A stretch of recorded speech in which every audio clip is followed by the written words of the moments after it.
Big trucks call for big parts. 23 Ram record. The problem is he wants a cool truck, but he still has to be able to use it. That's gonna stay tricky, just depending on how crazy you want to get. We definitely need to lift it. Make like a floating pile on. Set it apart from all the other records on the road for sure. 49 Ford is just an iconic truck. Woman came in and she wants to build this for her dad. Right on. Full show custom. That's what we want. The engine, trans, that's the parts they have. Everything else we're gonna have to make. Now I'm nervous. Holy. I'm Bill Carlton. I built my first truck when I was 16. And ever since, me and my guys have been out here creating with our hands. Building the biggest, lowest, baddest custom trucks and cars in the game. People don't come here for what they need. They come here for what they want. This is Texas Metal.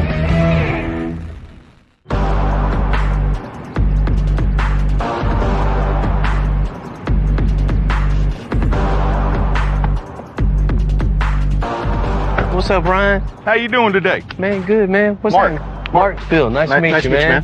What y'all got going on today? Mark just bought this 4500 Dodge from me with the 312 bed on it. Started talking about doing some customization to it. I said, man, it's gonna be a lot easier if we just go get extensified. So here we came to see you. Cool, man. It's always good to see Ryan from RPM. RPM's where I get all my records from. Ryan's rolling up in a new truck with a new customer. He's always looking out. So I'm gonna leave Mark in good hands with you. I'm gonna go in the office. Cool. Y'all take care. Appreciate you, brother. So I anticipate this truck really being a showstopper, but also a workhorse. We do a lot of heavy duty recovery, off-road recovery. So I need something that will work, that can take abuse, but still look good. All right, man. I like that. This truck is going to be a practical truck. It's going to be used daily, but I still want it to be custom. I love going to car shows, so I want the best of both worlds. To fit the whole look of the truck, I mean, we definitely need to lift it, right? Definitely. You can't lift the truck way up out of the air and still be able to use it. Still got to touch the ground. There's only so much room, there's so much angle that you can kind of cheat on. That's going to dictate what size wheels and tires, because you can't go too crazy high because you still got to make it function. Yes, I have 24-inch wheels, and they have a powder coat that match. Nice. All right, cool. But no tires. No tires. Okay, so we can lift the truck and then we can figure out what size tires. Probably like a 37, maybe even a 38-inch tire. Okay. Something like that. There might be quite a few custom parts have to be made to do something like this to still make it function. I see why he brought me over here. Hey man, but that's gonna be super cool. Yeah. You know, all the little things you do to this truck will pay off. If we're gonna lift it, man, it'd be real cool to put a big, aggressive new front bumper on it with maybe even a winch in it so you could still use that too. I like that. And if we're doing all that, we gotta color match the grill, you know, make it look get rid of the cool. chrome. The chrome's got to go. Of course, getting rid of the running boards on this. That's not cool, and it's going to get caught on something. Yeah, for sure. I know you're gonna want a bunch of lights on it. I want to be seen. To go with the off-road theme, a roof rack on the top with all your emergency lights on, that. built in it would be real cool. I mean, I want to light things up. My guys would be much more safe with lighting. You know, now I'm getting excited. Man, this is the first thing. This just kills the whole look of the truck. This right here. It's a big piece of the back of the truck. Yeah. What we need to do is cover this diamond plate up with like that foam step material where you can still use it, but it would look really, really cool. I like that. That looked really clean. It would look super clean, man. And it'll hold up to elements really well as well. Absolutely. This truck, I'm going to take all over the country to different tow shows. It's a rolling billboard. Like, we can have a cool truck represent your company and be an example, you know? I know I'm in good hands. Let's go make it official. Let's do it.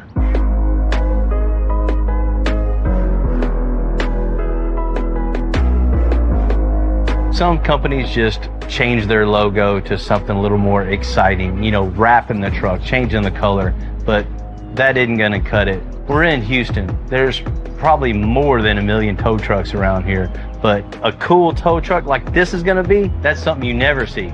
And it definitely has its challenges. The bottom line is this is the tow truck, so it still has to tow a car. So it's important on this to change enough things where it really looks like a cool custom truck. But you don't want to just go overboard and not be able to use it. You know, we're gonna check two boxes. We're gonna check function and we're gonna check custom. Finding that happy medium where you make a cool truck, but still being able to use it every day while looking good.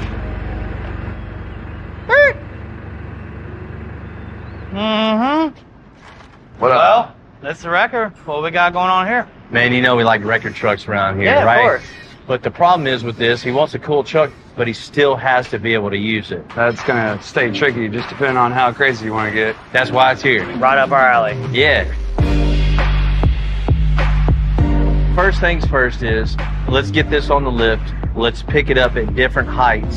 That's a good actuate the idea. boom to see what's what on there. You can't go too high or it just, Yeah. it'll hit the front bumper. So we still got to have it functional then with the lift. Exactly. So we got to have it low enough to be able to hook to a car and still be able to use it. But we still need to lift it to make it look cool. Work truck, show truck. Yeah. Like it.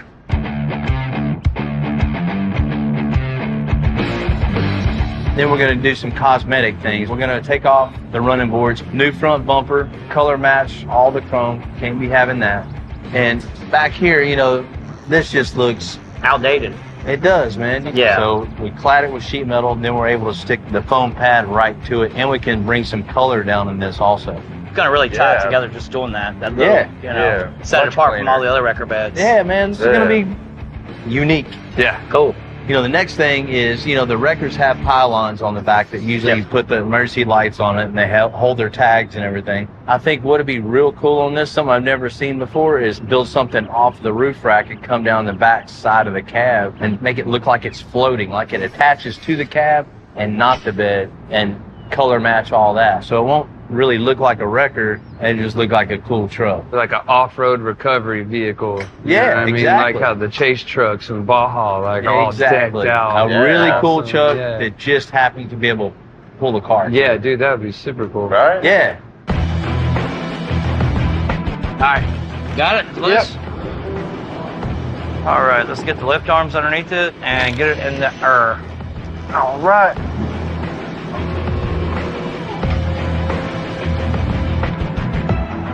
You know, we're putting a lift on it, so we can't use none of this. So we're going to go ahead and start disassembling the front end.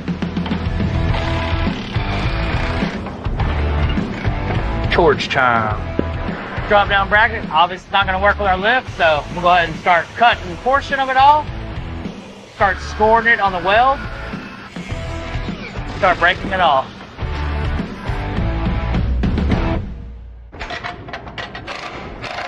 We're giving this truck a 6-inch lift, but the factory link arms are too short to handle this height, so we're gonna make some longer ones.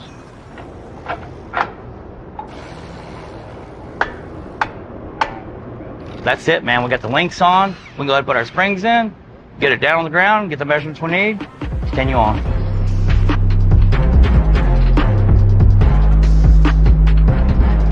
One little bump. All right, cool. It's about as far as I went. We got our coil spacers in, got our coil springs, got our shocks in. Everything's looking good. Now we'll put some wheels and tires on the truck.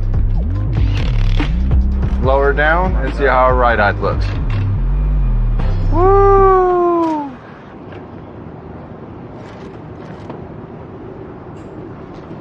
All right, so we got it on the ground now. Kind of shifted it around, jumped on suspension some. You can see it's a lot higher now than it was before. So when we get that right wheel and tire in here, it's gonna look great.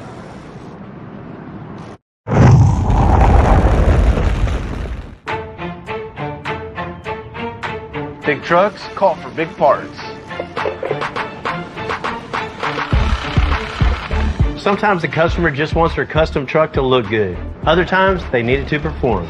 The 23 Ram Wrecker, it needs to do both. Look good and carry heavy loads as a tow truck. So we're adding helper bags to keep it from bottoming out. And Jamie's installing the mounts for those right now. You know, now we got everything leveled and squared perfectly right here with our upper bag brackets. We got our plate mounted at the top. So next is go ahead and start making our gussets. You know, with all this weight, having an overload spring, there's going to be a lot of pressure right here. So best thing is nice rigid piece of pipe to be welded to our bag bracket.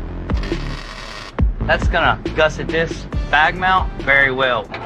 Once we put our side gussets on, it's not gonna move. We can put whatever we want to, whatever kind of load on this truck. These helper bags are gonna really do the job. I got my angle, I got my length. I'm gonna go ahead and cut two real quick. That's gonna be my lower helper bag mount. So that's gonna be the foundation for the back plate. Once I do that, I can weld them together, mock them up on the rear end, find center for the bag, tack weld them in, weld them out. Man, that's it. That's a helper bag kit right here. That's gonna handle plenty of load. Whatever this guy wants to haul, be able to adjust the suspension, keep this thing riding right.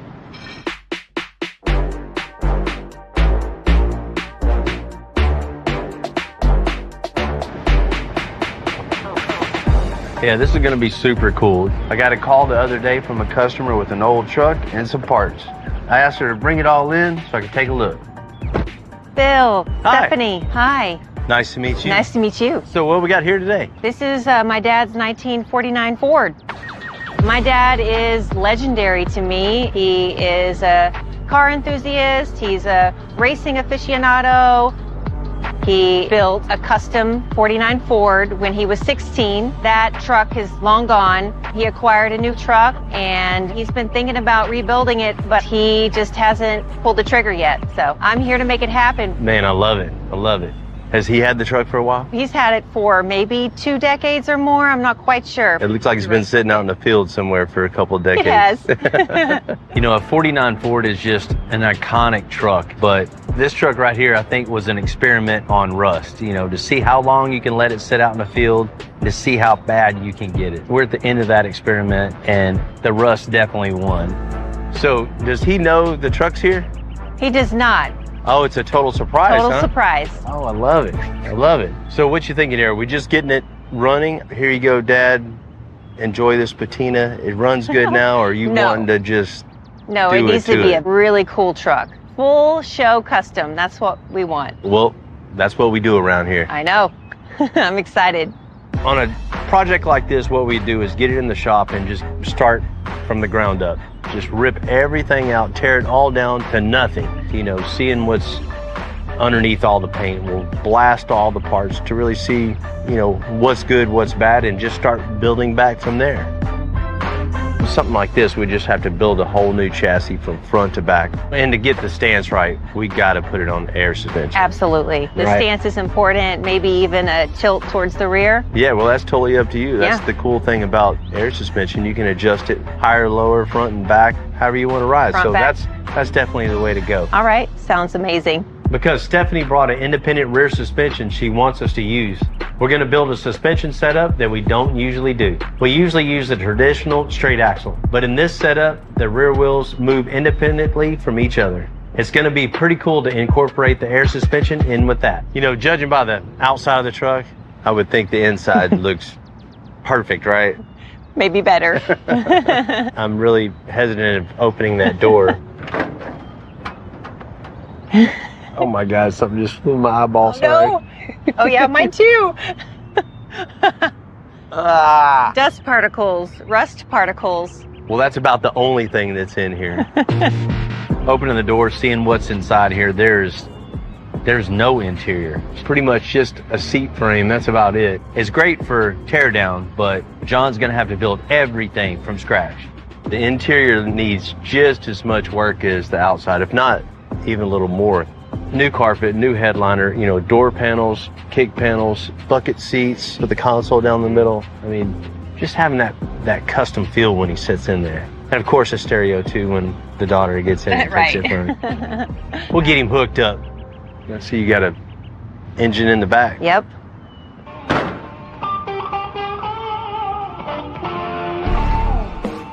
Is this a pull out of a Mustang? It is. 2020 Coyote. Nice. That's absolutely perfect for this truck. With the right tune and everything, should probably put about 600 Ooh, yeah. plus horsepower. Nice. So that'll be absolutely perfect. My dad's a gearhead, so the faster the better. I'm sure right? he's gonna love that. Yeah.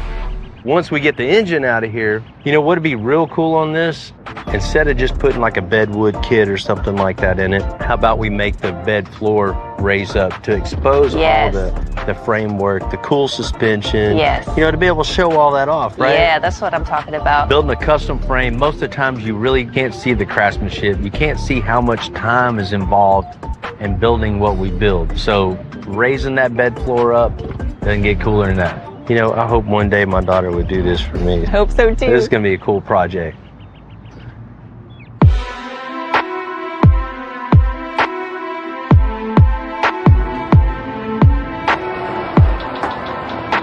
You know, this 49 Ford is just an iconic truck, but looking around it, there's a lot of bad on this. Most of the time, the problems are hidden underneath the paint or hidden underneath the carpet. You know, this truck, what you see is what you get. And what I'm seeing, I ain't one. Normally on a project like this, you talk with the customer. If there's no emotional attachment to it, they're quickly discouraged just to how much labor, how much work, how many parts go into something like this. But on the other hand, when it's been in the family for a while, you have that bond with you, your family member, and the car. That's when your emotions come into play, and that's what drives you to build something really cool with what you have to work with.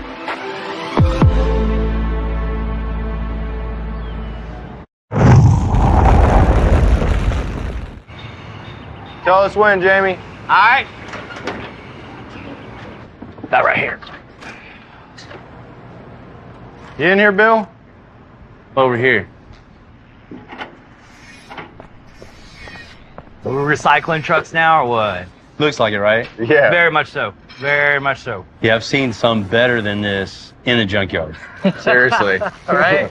It's 49 Fords. You know, I know quite a bit about these trucks, and I grew up with one of these trucks. My dad still has his to this day. Know a lot about these, and I know it's a lot of work to put these together right. But man, it's got a cool story though. Woman came in and she wants to build this for her dad so she can give it to him as a surprise. Right on. So I guess he bought this one somewhere along the way with intentions to fix it up. You know, one of these days I'm gonna get to it. One of these days. One of these days. Well, today's the day. She's done her homework too, Really? for sure. She knows she wants a 5.0 in it, wants a Coyote in it. So they took all this out of a Mustang. The engine, trans, rear suspension, you know, that's the parts they had. Everything else we're gonna have to make. You know, we're gonna start out by building a brand new chassis, front to back, with air suspension. And, you know, something I've never done before is build an independent rear suspension also. That's going to be cool. Yeah. The advantage of independent rear suspension is it gives you a lot more stability over uneven surfaces. There's going to be a lot of unique challenges to make this fit in this truck. I'm kind of excited about that for sure. Yeah, something new. Once we have all that built, you know, we're going to get all the body panels straight. And body shops got 1,000 hours for sure. Yeah. You know, a lot of sheet metal work to make this trans fit under there also in order to make it really, really low to the ground. And she wants to be able to show off the cool frame that we're going to build. You already know what we got to do on that. under the door. Yeah, have the bed floor lift up so you can see everything in there. Yeah. There's nothing in the interior. John's got his work cut out for him for sure. Everything is beat up on this. Every corner. Truck's had a hard life. Yeah, I guess we should have just left all this outside and just brought the cab in and started over, right? Well, I ain't got no daughter, but if I did, this sure would be a cool present, man. Well, I got a daughter.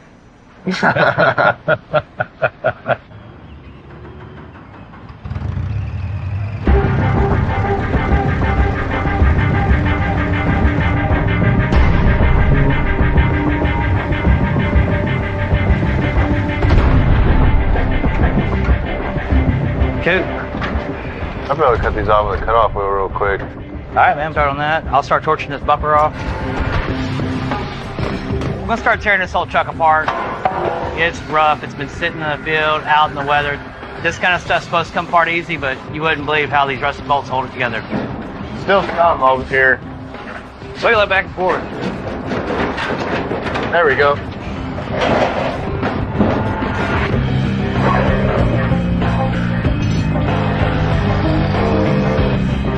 A lot of bad metal in here we're going to have to replace. Is that the last of the rear? Yeah. We good? Yeah.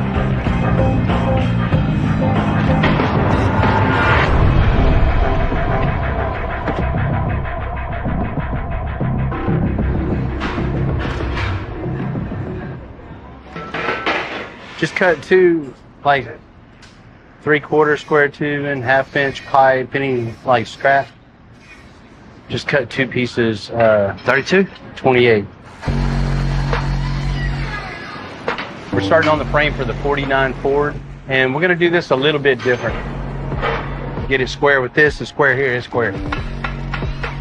We're going to start out with just the frame rails underneath the cab itself.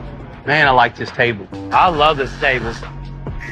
We're going to build from the cab forward with the independent front suspension and then move to the back, because I don't really know how we're going to do the back part. It's going to be an independent rear suspension, something I've never built before. So once we figure out the rear suspension, we can take the back part of the frame and then build out around it. But first things first is just the 2 main rails, and we're going to get them up underneath the truck and then go from there. Let's go y'all's way.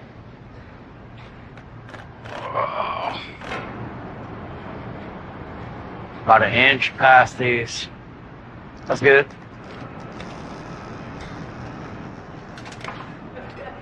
Do one more check, make sure everything's square on the frame, then I'll get ready to start building my cab mounts. Just trying to make clearance for my mount right here, so I'm pulling my frame about 1 inch forward past this. All this radius is going to change when we go to build our cross member.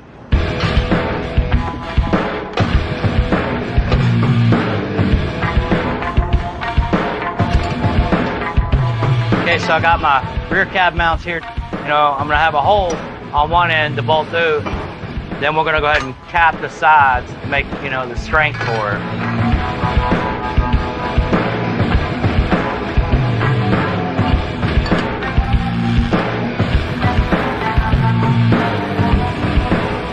So I got my cab mount done now.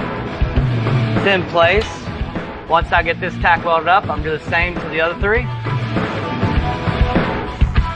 Once that's done, the cab's going to be mounted to the frame. Then we'll go ahead and move on to the front.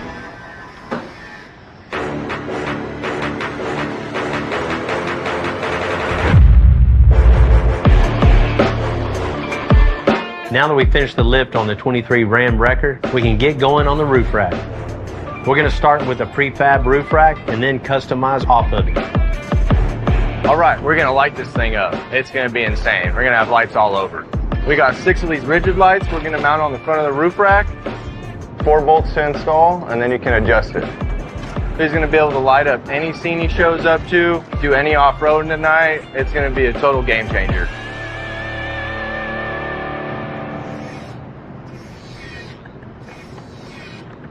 You know, something that's just every wrecker has to have is something to hold the emergency lights. You know, usually that comes in the form of a pylon in front of the wrecker bed. So what I want to do is come off the roof rack and make like a floating pylon so it holds the emergency lights.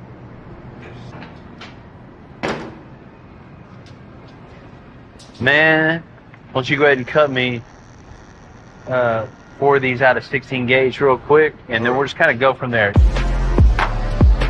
You know, I kind of got an idea in my head, but kind of start taking shape once you get the parts made. Okay. And then kind of see where that takes it. All right, here's your pieces. Then we'll see how to attach it to the top, and then get back and kind of look at it, kind of see what needs to happen. So that is level with the bed. Okay.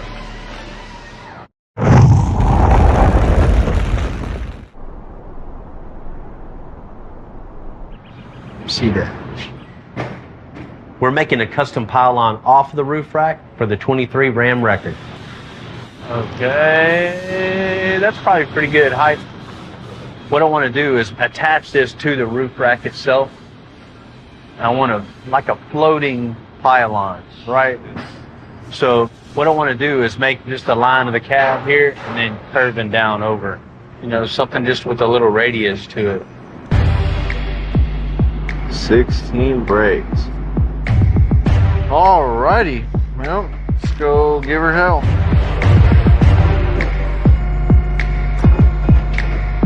We're getting there. That looks pretty good. There's no set way, okay, I'm gonna build this like this.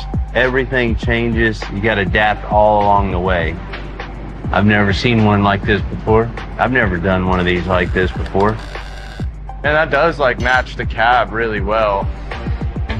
So we're just kind of, you know, using what we know and just keep adapting. And before you know it, you got a cool little finished piece, but there's a lot of things you got to figure out and adapt to all along the way. Money out! Something!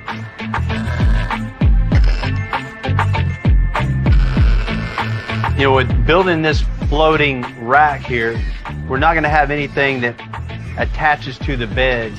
So there's not going to be anything holding the back of it from flopping around. So we're going to attach some mounts to the back of the cab so you won't really see it, but it'll have that extra support of holding it, you know, to the cab itself. Yeah. It's going to look pretty cool. You know, it won't have that traditional connection to the bed. So it'll set it apart from all the other wreckers on the road for sure.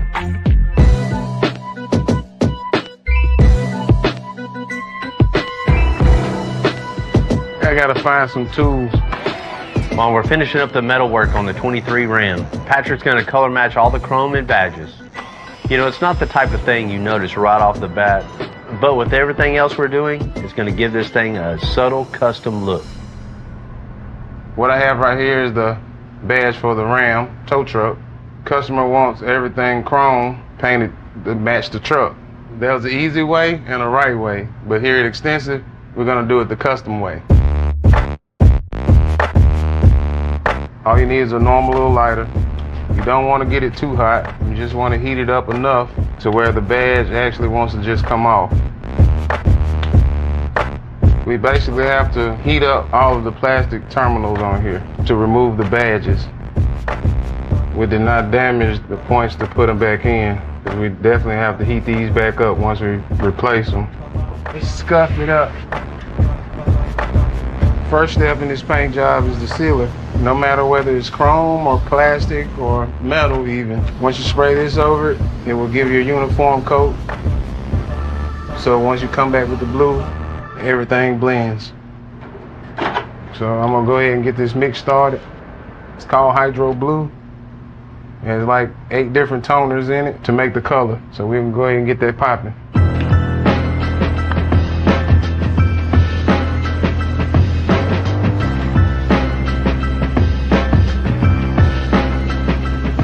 All right, flash time. My goodness. About to pass out in there. Oh! By it being 111 degrees here, it's only taking 5 minutes of flash time. Let's get in the hot box and get cleared. Man, I got sweat running down my legs, dude.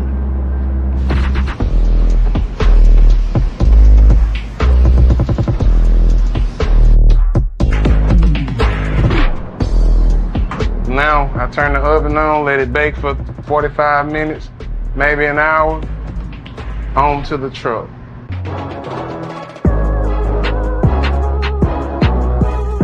Is that ready to put this front clip on?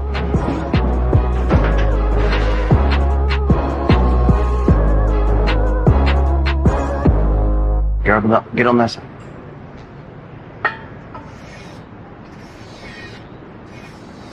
Pretty center. So my man Dustin here, he's going to help me out today. Yeah. So, right? Yeah. You're going to do a good job today? I'm gonna do a good job. If we can get all this in today, then I can say yeah. Then I gotta give you a pat on the back and say good job, Dustin. Maybe even a gold star. Hold up. Aight. We won't know for sure on the 49 Ford how bad the body is till it gets back from blast. But we know the Coyote engine's going to put a lot of power down, so it's going to need a brand new custom frame. Hold the aluminum and Yeah. bump it. Alright. We're going to build this frame in 3 sections. We built the middle part of the frame on the table to get up underneath the cab, to get everything nice and square, everything centered on the cab itself. So now we're going to build the front part of the frame. Because every vehicle is a little different. There's a lot of room for error. If you take a bunch of measurements and then build it on the table, yes, you can do it, but the likelihood of mismeasuring somewhere along the way is very high. So to be able to build it to the vehicle, just more efficient that way. No room for error.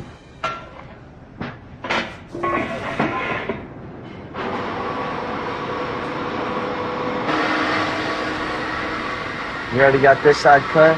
After you get them both cut, bring them in here real quick. All right. We're going to do a little something. All right.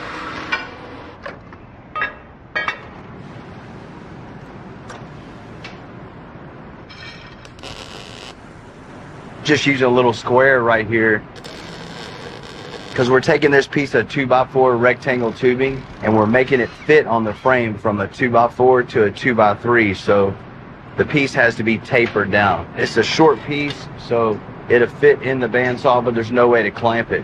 So I'm just tacking a couple pieces of 2x2 tubing on it, nice and square, so we can throw it in the saw and just cut it all at one time. We got a super efficient way to cut these shorter lines. I'm gonna go slow, that way they don't walk.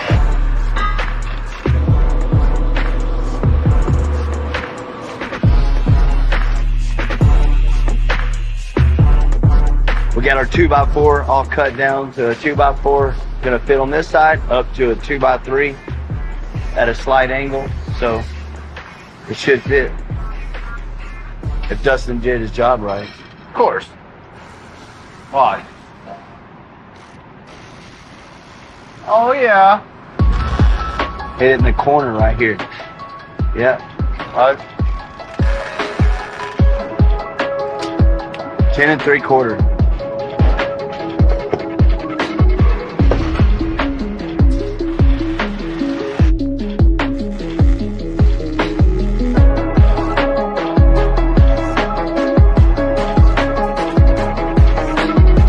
Really good spot on this 49 Ford. We got the middle part of the frame all built, and now we have the front part of the frame all mocked up. So that's it, man. I mean, that is 100% on the front. Then we can move to the back.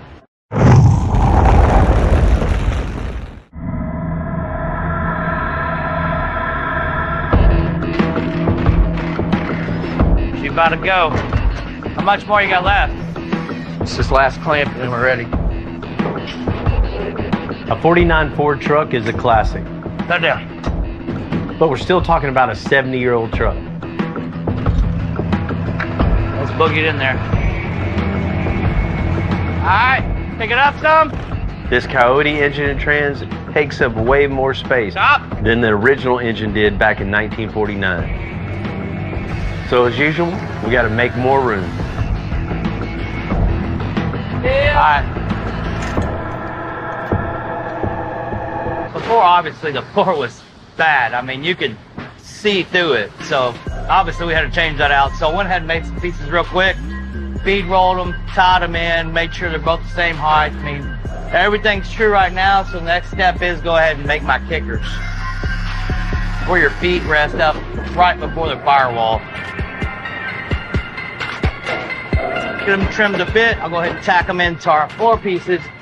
Once I get these two panels done, I'll kind of know the shape of my transmission tunnel right here. So I'm trying to make everything even. Then I'll go ahead and start cutting out my firewall and make that thing beautiful.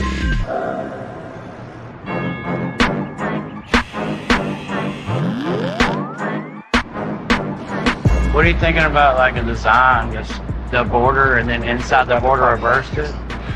We'll lay it out on the table.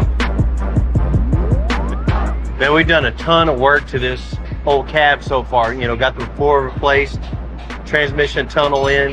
You know, the last part is replacing the firewall, which, I mean, we could just weld the holes up, but we want to give it a little bit more style than that. So I want to cut the whole firewall all out, replace it with some 20 gauge, put some bead rolls in it. You know, give it something to look at when you pop the hood. I'm about to cut this firewall out, but one thing I want to save is the original VIN tag on this. So got to be careful, because this right here identifies this cab of the truck. Origin, date, everything is with this. We need to safely take it off so we can put it back on the truck later.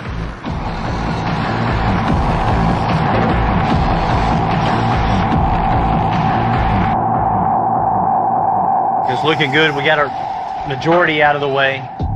You know, next step's making a pattern, transferring that over to metal. We'll have all that rough cut, do some bead rolling, fold the edges, and put that back in place. Now I'm nervous.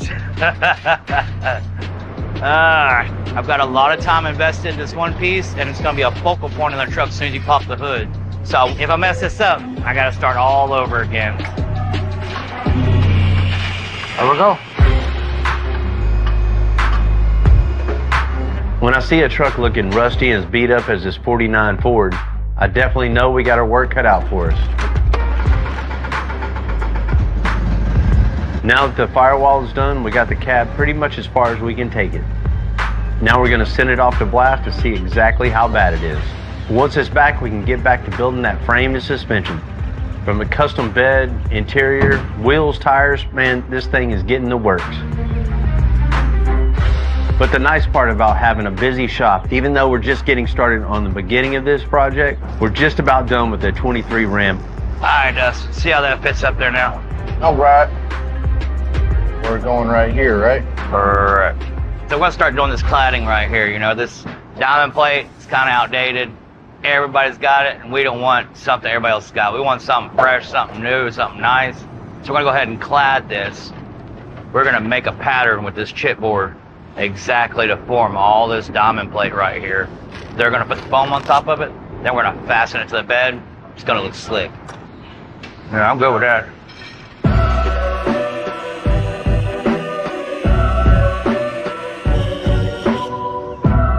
So on this piece, we got some brakes in it.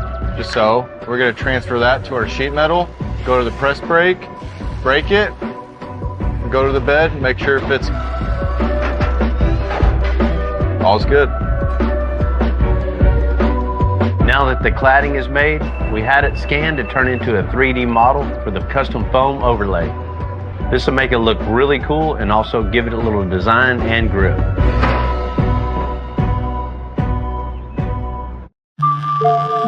Way back in '94 when I started, it was just, taking a passion for what I like doing, working on cars, taking the skill that I learned from my dad, welding and fabricating, and combining those two and just creating and creating and creating and just seeing what comes about. When you have a passion for something, you're not set in your ways. You're always trying to outdo yourself. A lot of builds over the years are just, man, you can't do anything else to it. Everything's been done, but there's always room for improvement. Once you've built a car, you can always go back and go, oh man, next time I'm gonna do this, or I can't wait till we do another one of these. That way I can approach it a different way. That's what drives everybody around here. Having the creativity, having the skill set, combining those, and trying to outdo the next guy and outdo our last builds.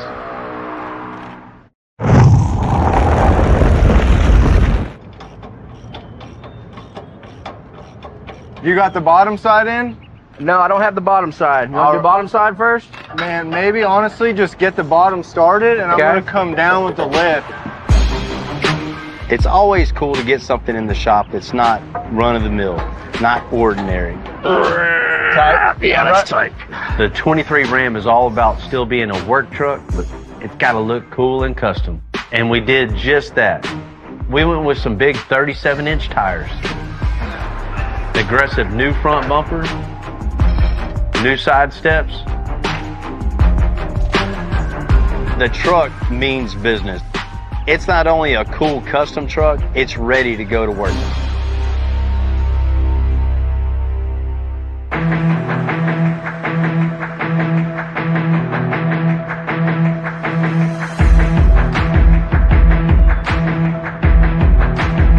Today we're out in Missouri City at the Texas Wake and Scrape Car Show. It's a community of just custom cars all coming together and just showing what they got. This is the perfect place to give old Mark his truck back. It's gonna fit right in around here with all the custom trucks. So Bill called me and told me to come out to Missouri City today for Wake and Scrape. Said he had a surprise. Mark, what's happening, man? What's going on, man? How are you? Man, I'm doing good, man. You about to be doing a little better too. Man, I'm ready. I'm ready. Is it here? It is here. No Ready way. for you to check it out, man. Man, let's go. You came in with the plain Jane, and now your truck definitely, it fits in at a car show perfully. Playing with my emotions, man. Come on. We got you hooked up, man. Let's go. I know you're ready. I'm for that ready. one. I'm ready. Holy. That's the truck? Woo! Man! Wow!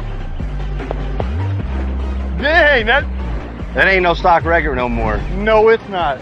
Everyone's gonna see that truck. I couldn't believe that was the same truck that I had dropped off. So the first thing you see is that big stance when you're walking up to it. When this thing's coming down the road at you, people are gonna take notice for sure. Get out the way. So it's a 6-inch lift on it, you know, new 4-link, color matched everything underneath. It's clean. And not just color matching the suspension, you know, we got rid of all the chrome on the front, replaced that old factory front bumper with that new heavy duty. It's 1/4 inch thick, you know, it's definitely not just for looks. No, that'll work. It's made to work. And that bumper's gonna hold up to that winch for sure. Absolutely. Yeah. You know, the truck's got some height to it now. Right. So in order to get that angle of approach, you know, a little bit lower, it has air suspension on the back. So it'll drop down and I can still get under a car. Absolutely. Wow. We knew you were gonna still use this truck and work it, Yeah. so we know that's a must. That 6-inch lift on that truck really sets that truck up. It stands out. It's gonna represent me and my company very well. We're gonna be noticed definitely out on the streets. Man, look at these lights. I mean, they're endless. There's lights everywhere. It's an off-road theme, right? So we didn't want to just put a pylon on the back and put a bunch of lights on it like every other truck on the road. Right. So we made a custom pylon that bolts to the cab. It pretty much incorporates into the roof rack and comes down and attaches to the back of the cab. So it's floating. It kind of floats. Yeah, that is cool. You know, I've never seen that before, and I Never. thought it'd be really cool. We're gonna light up the world with that. I mean, Yeah, my guys are gonna absolutely. be able to see what they're doing for sure. Man, you did a great job picking those wheels too, man. The 24x12s, we put 37s on it. Wow. That's unheard of on a 37s tow on truck. a tow truck. I mean, that's bigger than my heavy duty tires. Right. I mean, We were gonna put retractable steps on it, but Right. that really wouldn't work. they fit just perfect. They go with the suspension and the rack. It just ties it all together. It looks like a monster truck tow truck. I mean, It fits in amongst show cars around here. yeah. He thought this through. He knew that I needed this truck to work. It still needed to be practical, but we were going for the show look. He killed it. And you know, we got to customize it from the front to the back. Made some panels to go over the bed that we could stick Pro Deck to it. You never see Wow. this on a tow truck, right? Seen on anything but a boat. Yeah, it just really wakes it up, right? It's different from everybody else's. Oh yeah, and it just lays over. It lays right Man, on top. that is sticks amazing. right to the panels that we made, and we bolted them right down over the top of it because Wow. you couldn't stick it to the diamond plate. Never seen anything like that, especially on a tow truck. I mean, Right. that's next level right there. All in all, I came into this with a vision. Everything that I expected was surpassed. You know, I wanted something that stood out. I wanted something that was the wow factor. But it's got to pay for itself. It's got to work. And it's how I'll Absolutely. make my money. You got to pay yourself back on this, right? Definitely, definitely. As always, it's not a one-man band. It takes everybody in the shop using every one of their skills, from the guy sweeping to the best fabricator we got. It takes a whole team. Thank you very much, and I can't wait for the next one. Well, man, let's go check out the show. Man, I'm ready to go tow some cars. Well, maybe we'll find a legal car parked somewhere so you Let's can get do to it. work. Let's do it. Looks great. So we've been working on a Bronco 2 for a while in the shop. We've basically done everything on the outside. Now we need to finish up some engine stuff and on to interior. First thing I got to do is put a bunch of bass in this thing. You can't have a mini truck without having a loud stereo system. I'm stuffing it thicker than a Thanksgiving turkey. The 49 Ford will be the first time we integrated independent rear suspension into one of our ground up builds. Cool. There's a lot to do just to get this axle attached to the rest of the frame. I love projects like this where you got to figure out things along the way. Oh, man. That is cool. I'm Bill Carlton. I built my first truck when I was 16. And ever since, me and my guys have been out here creating with our hands. Building the biggest, lowest, baddest custom trucks and cars in the game. People don't come here for what they need. They come here for what they want. This is Texas Metal.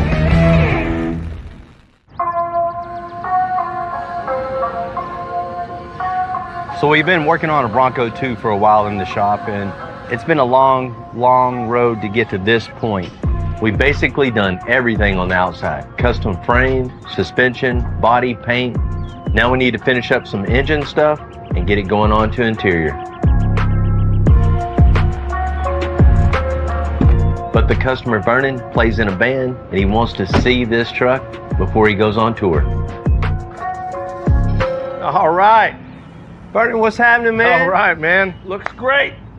I got an 89 Bronco 2. Bought it new, so single owner. I've had it since 89. I moved to Texas in 89 and ran it on the beaches, ran it all over the place. And it was time to either get rid of it or revamp it because I want to make it really something one of a kind, something special because, you know, this is a car that's, you know, right here. I know you're about to go out of town, so I just wanted you to stop by, kind of check it out, see where we're at on things, and, you know, get your approval and keep on going. First reaction is I love it. It's what I want to see.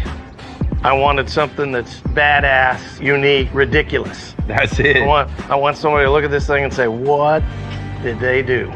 I'm loving it. You'll be hard pressed to find another Bronco 2 as customized as this. One of a kind. I love it. Right? You want to walk me through everything? There's a lot going on. Man, you know, the first thing we did is get it in, separate the engine and frame, and just roll the whole frame out. New crate 5.0 that's usually in a Mustang GT. I mean, you wanted something with too much power, you got it in this. This thing's gonna be like a go-kart when you punch it. Oh, I love it. I mean, I'm gonna have to be careful. Gonna have to learn how to drive this thing because it's a rocket. You know, you wanted that two-tone, that black and silver, so got you going there. Yeah, I love how that's gonna look with those tires. You know, new column, new brakes, new AC. We put the tank in the rear. Yep. Then all the hard lines, so, you know, when you pop the back, it's gonna look really, really, really cool. Fitting everything into this little package. Wow. You want to see underneath? Absolutely. I'm just so excited to see all the work they've done underneath. It's gone from being a kind of a beach runner to now it's a high performance rocket.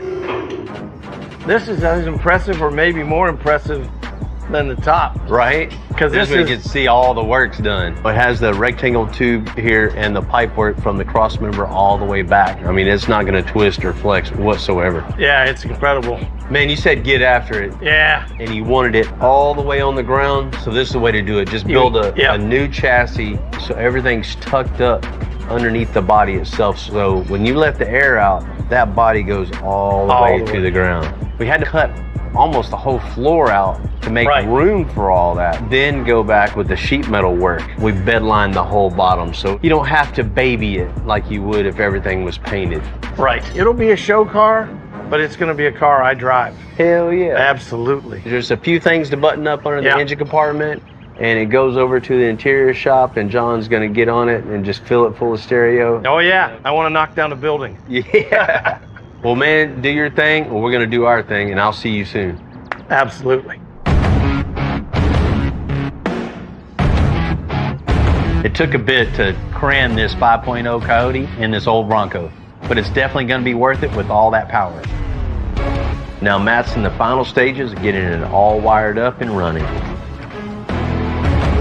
This right here is set up for a factory setup, and the computer would normally mount here, but to me this right here it's not appealing. So what I'm going to do is I'm going to cut this harness open, find my spot where I'm going to mount the computer, which most likely is going to be on the firewall, and then we'll re-wrap it so it looks cosmetically nice.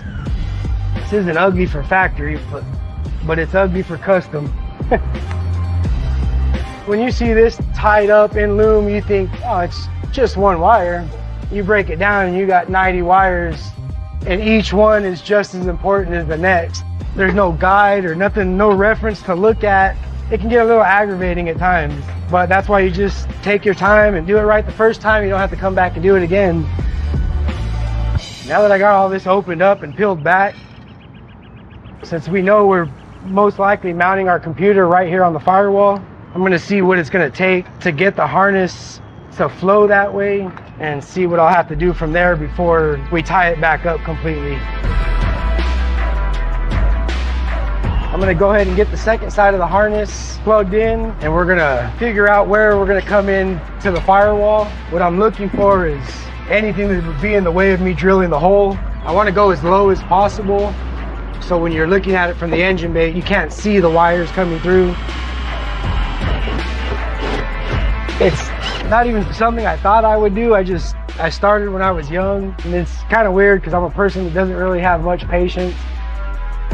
But when it comes to electrical, I get in the zone and kind of zone everything out and think about nothing other than what I'm doing and try to get it to look as clean and neat as possible without any issues, of course. At the end of it all, when it's all done, tied up, and you can't see anything, it's that self-satisfaction is something I guess I just strive for. I'm just gonna go ahead and bundle these up right here. Once I get everything mounted, then I'll cut them down to size. We'll get the fuse box for the body harness mounted, start running all those wires to the headlights, tail lights, and then get everything mounted. I guess after that, we're almost ready to start this thing. Before I really got into electrical, I worked at a car audio shop in Arizona.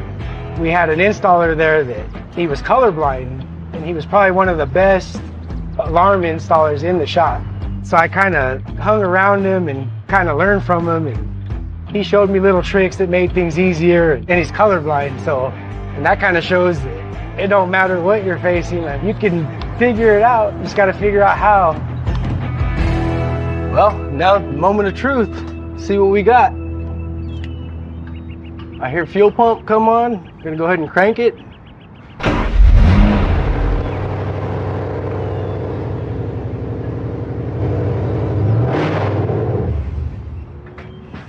It's alive.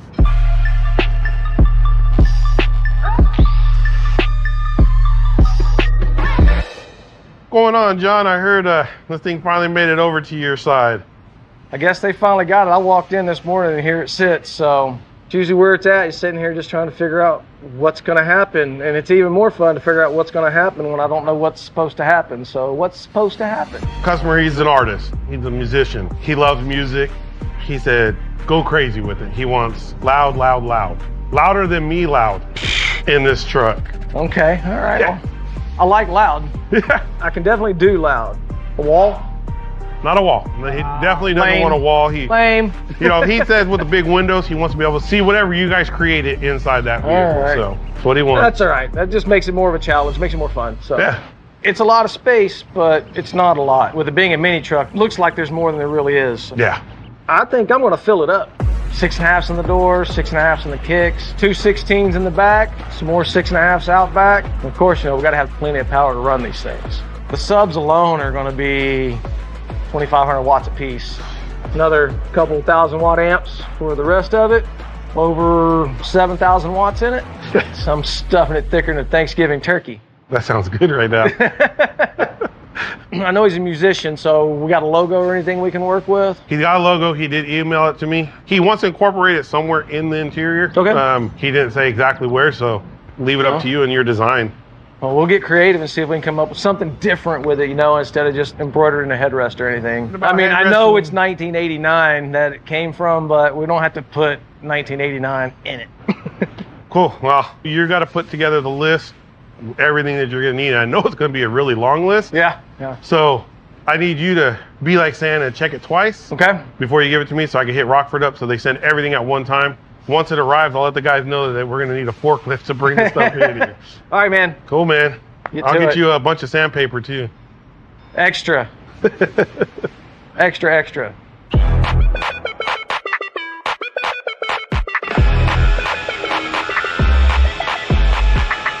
All right, so we're getting ready to get started on the door panels for the Bronco 2. So one of the requests that the customer had was that he wanted to keep the door panels kind of original, but not too original. So we're just going to add a pod to the bottom of it and shape it out. We've already let the robot do their job from our drawings. Parts are made and ready to go. So now all I got to do is put the puzzle together, and my favorite part, body work. Glued up. Next step, prep the door panels. And we'll attach the pods. Everything fits. All I got to do now is get the insert attached to the door. Once that's done, it's just a matter of molding the insert to the door panel. It'll look kind of like a factory door panel. Doors are all wrapped up. They look great. Next thing to do is add a little bit of something to them. So what I did is I laser etched his band logo into the panel, kind of in a sticker bomb style. So we're going to edge light it with the LEDs around the outside of it. They're going to shine through, and that's going to make all of these logos pop and glow. This is the low voltage lighting, which is a lot safer. Used to be that we used neon tubes. Let me tell you what, trying to get a neon tube in a door without breaking it, that was fun. I'm going to use a Cobb LED, which is going to let light transfer evenly all the way around instead of having hot spots from individual LED lights. This is one solid strip. Looks a lot better in my opinion. Coming up with different designs and trying to come up with something different can be challenging from time to time. But with that being said, it's also what pushes me to try to better myself with every one. It can be challenging, but rewarding at the same time.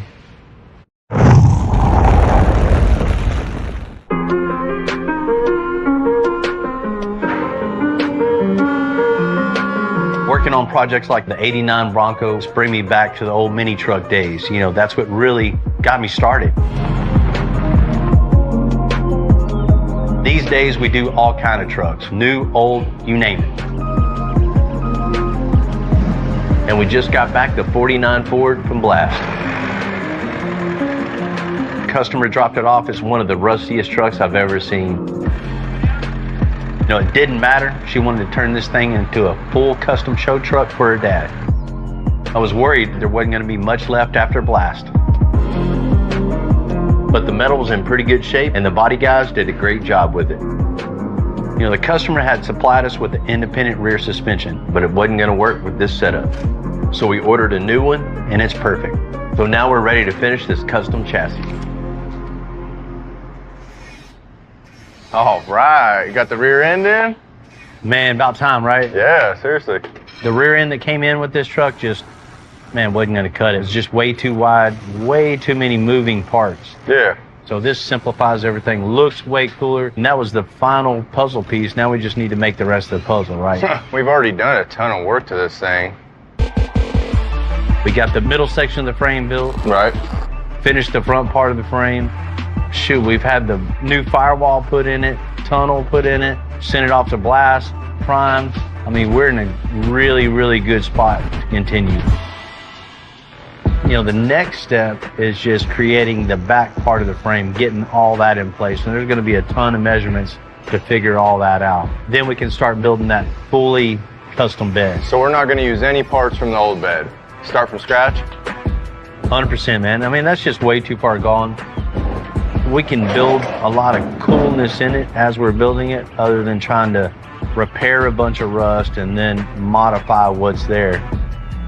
And, you know, within building the bed, we're going to incorporate a bed floor that raises so you can see all this coolness underneath of it. Got to see all the fab work and all the hard work gone into it. For sure, man, for sure. All right, well, we'll get our part done. Get it over to John, huh? Let him have some fun? Yeah, we got a little bit to do before it gets there, but yes, absolutely. I mean, that's the last step. After it gets painted, let John Burgess do his thing, and yep, we'll have a cool custom truck. Yep. Another one under our belt. That's right, one off.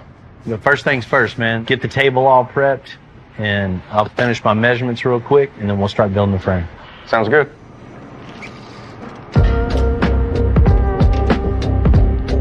You know, we've built a ton of frames here with a traditional straight axle in the rear, but we've never built one with independent rear suspension before. So we have to build the rear part of the frame to this rear end.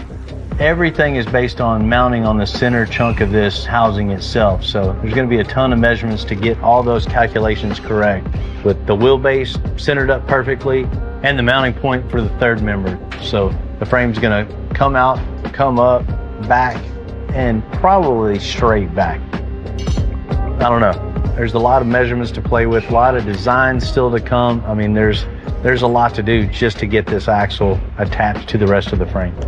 I love projects like this where you got to figure out things along the way.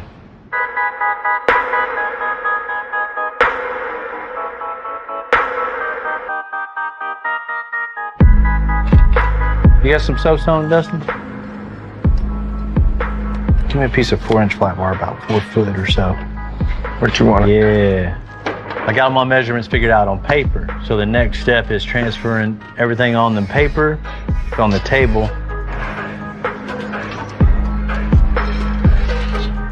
Then I can make him a couple of templates, transfer that to actual rectangle tubing, then we can start making the frame. So our main frame is going to be 2x4 by 3/16 rectangle tubing. So the wall of the tubing is 3/16 thick. So it's super strong, never going to have a problem with rigidity on this. This frame will last forever. And that motherfucker there.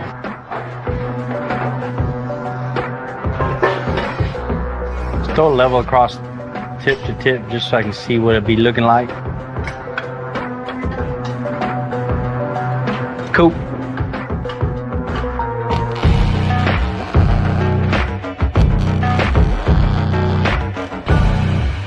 Now it's starting to look like a frame.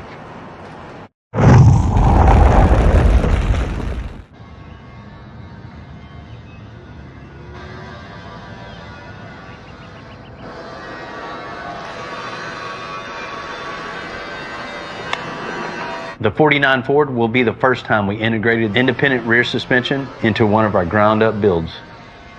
Right now we're making a cross member to attach the rear suspension to the frame. Oh, I'll take a pic for you. It needs to be super rigid, so we're going to make it out of 3/16 plate. All right, so it's like a cross member for this rear end. And I got these holes here. This is what it has to bolt to. It's 9 inches center to center this way, 2 inches center to center that way. This breather too, but we can do that after if you want. How far do you want it from here to here? Find center and then go 4.5 on either side of that. You know what I mean? That looks right.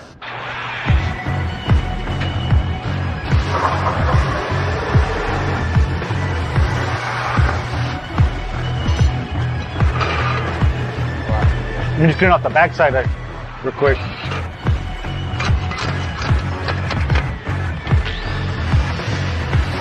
All right, looks good. Clean up the slag like usual. Now, it is up to Dustin to take care of the rest.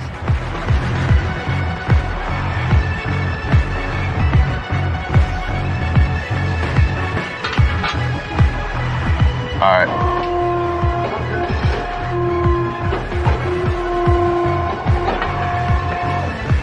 We got her broke. Go get it on the truck and see how it looks. All right.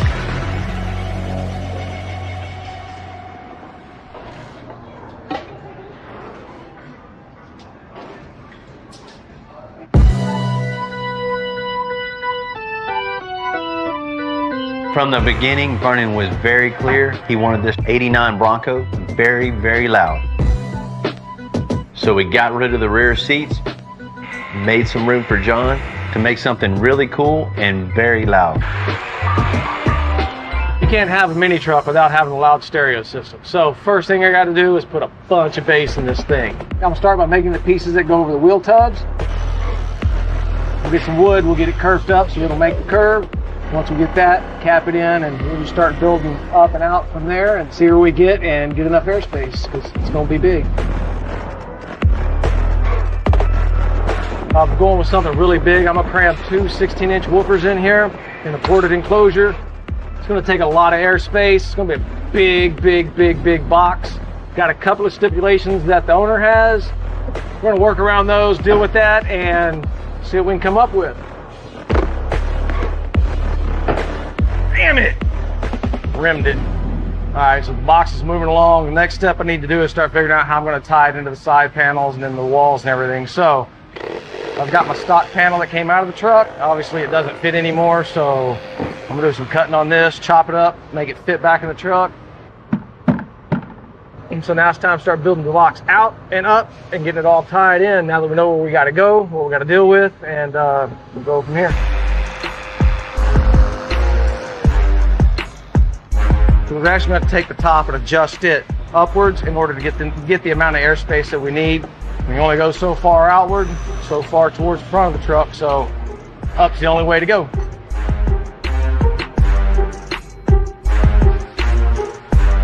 so the base of the box is all set, locked in place, ready to go. I'm just taking my fiberglass and working it down into the kerf. I like using this chop strand because it's very easy to get it thick and laid up nice and solid in one shot, because you can take this, just kind of flop it in, move it around a little bit instead of doing one layer, rolling it out, doing another layer, rolling it out, another layer, rolling it out. You can get this stuff up to 2-3 inches thick in one single pass. So saves a lot of time, really strong, and really makes life a lot easier. So it's one of my favorite things to use.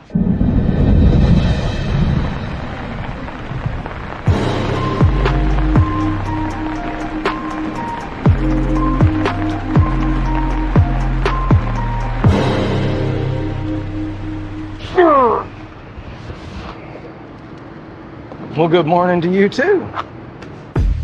Loudness all comes down to personal preference.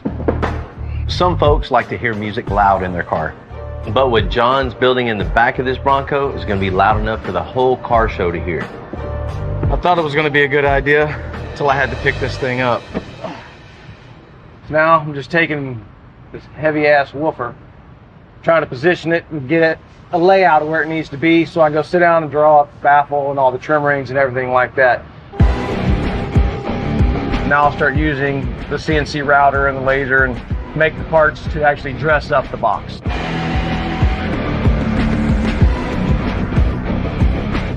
The next thing we're gonna do is cut it in half. That way we can get it in and out of the truck easier, be able to put it together in the truck. We'll bolt it up, seal it up. Makes it a little bit lighter.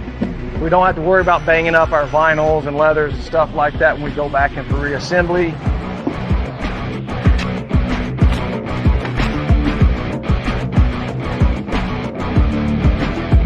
So the next step, we're going to cut these dividers open. That way the two halves can breathe together. It'll be like one box all over again. To me, there's nothing better than a mini truck. This is what got me started in this whole scene, and everything was mini trucks. So getting a chance to work on this, really exciting. As a kid, I grew up on this side of town, so I saw a lot of custom trucks, mini trucks, lowered full sizes, everything like that. It was always what caught your attention was you heard them coming.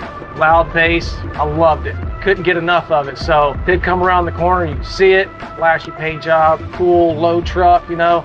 Wasn't anything better. That was my thing. I really loved it. So not strive from that point, make loud stereos and drive a mini truck.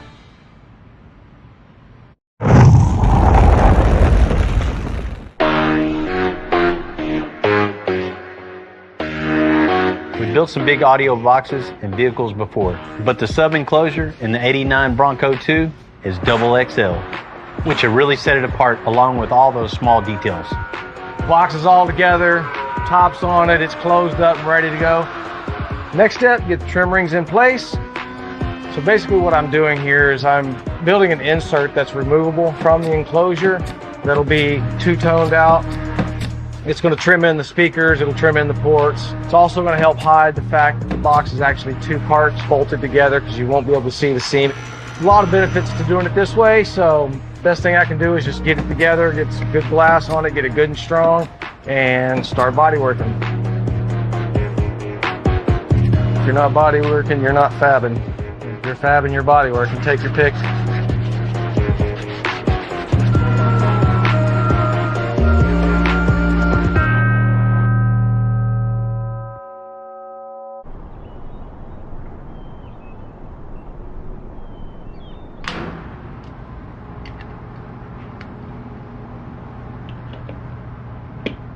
Go check my gun out, Riggs. It was spraying kind of crazy.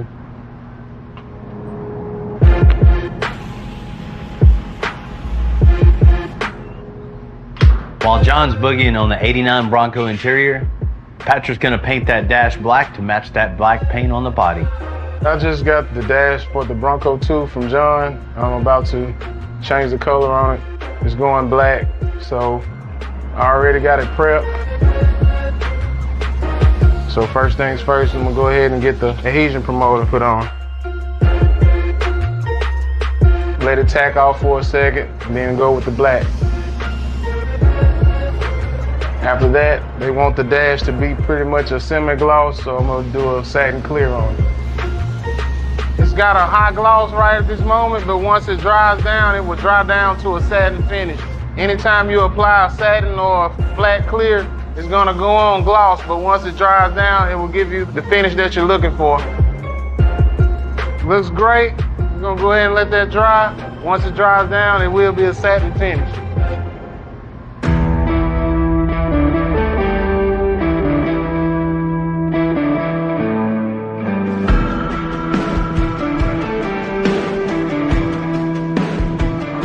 Let's see, there's 25, 5,000, 6,000, 7,000, and then some. So, yeah, that's a lot of power. The sub box is in the 89 Bronco. This thing is massive. Everything's working out great. The lines look perfect. So, next thing to do is just get them all tied into the box, get it all looking like one piece, and make it look good. Anytime you're building something, for me, I like to keep it organic and let things change as I'm going and just kind of flow with it and roll with the punches. Whatever we get at is where we end up at. We usually end up in a pretty good spot. Amp cover's built, fabbed out, ready to go, and pretty much I worked myself into my favorite thing. Time to pull it out and start body working. Anybody want to come do it for me, feel free. 1804 Sunny Drive, come on. Yeah, the drywall knife, body man across the way. They laughed at me the first time I pulled this thing out until they saw me using it, like, oh, I need one of those. Like cake decorating. Too bad we can't eat it like we can fondant.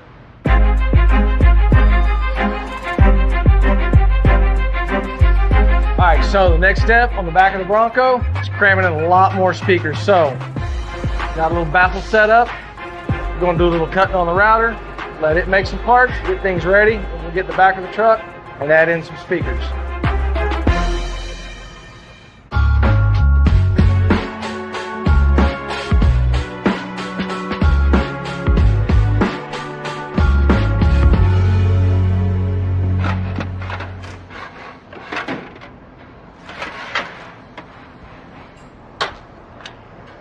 I'm ready to do this if you are. Even though I've been building things since I was a teenager, and man, I'm always still learning. It's new challenges like this that keep me excited. Will it fit in there? Yeah. Half inch. Okay. Half inch space down, yes. Independent rear suspension is different from a straight axle because each wheel moves independently. That all adds up to better traction and a smoother ride. Okay, tack this corner, but it's definitely not a traditional suspension system like we normally make. Basically, we take that center chunk and build the frame right to the top of it. That way, we know it's going to fit perfect and it's not going anywhere. Let's weld that up.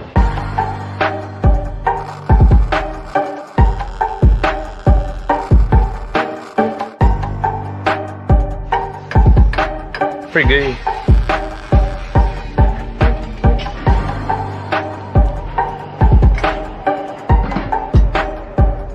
Set it down. We got the rear portion of our frame up here connected to our center section of our frame. Got it all tacked up, and I'm going to go through and throw some stitches on it and make sure it doesn't go anywhere. I think it'll fit. Come down a little bit. Cool.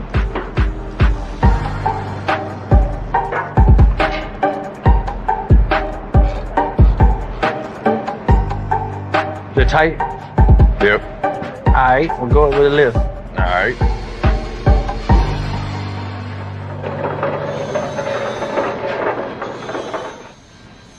Man, that is gonna look good. Uh-huh.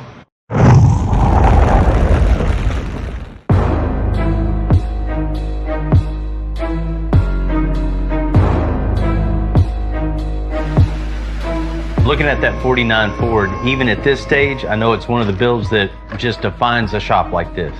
But I also know we got a whole lot more steps in front of us. Next up, we're gonna extend the frame. So we're gonna have Dustin cut these two pieces out of 2x2 square tubing. It's gonna look something like that right there.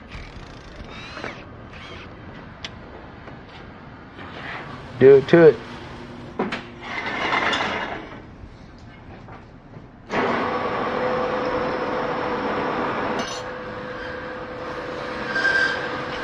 Mosquitoes are horrible.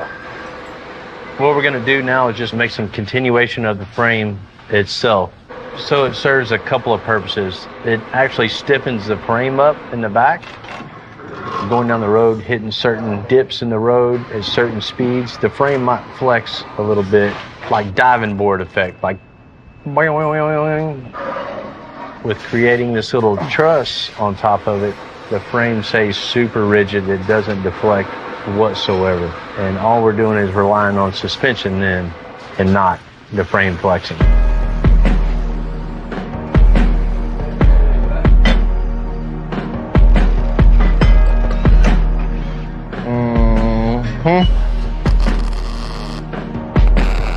What's the next step, Dustin? Tack up the next one? Nope. Try it? Yep. We good? Yep. Now what's next step? Tag it on here. Do the other side? Yes. Put that on the table. Sand it smooth so we can lay the other one on top of it, clamp it together, then tack it together, then we'll put it on the frame. Not bad.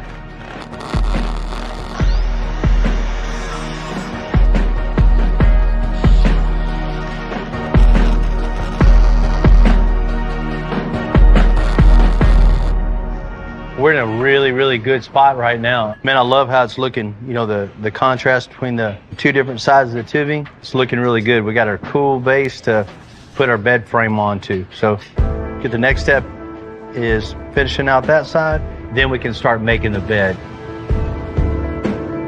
That's our first independent rear suspension. So I'm really excited about getting this in and getting it going. Then after we get all that, we got a lot more work to do. You know, getting all this in the body shop, powder coating, painting, plating, get the frame off to blast. Then the last step is over to John. All this is like fun to us though. I mean, it's work for sure, but it's really fun to get to create things like this. And at the end of the day, have a really cool rolling piece of artwork.